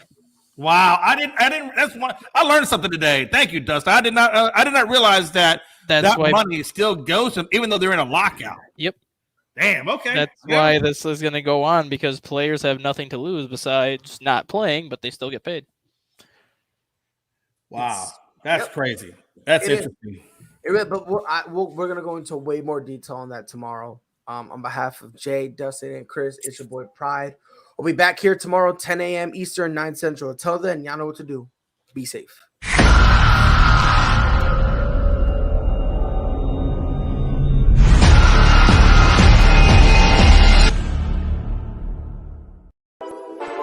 All sports, all plays. Yeah. All sports, all plays. All sports, all plays. 365, we making a plays. We talking the game, get you through the days. We're high in the court, the dime in the lane. Variety, topics, living the same. All presentation, sports information. In the airways, taking the nation. All sport, all plays, they working your faces. Grace at the field, so tie the laces. All sports, all plays.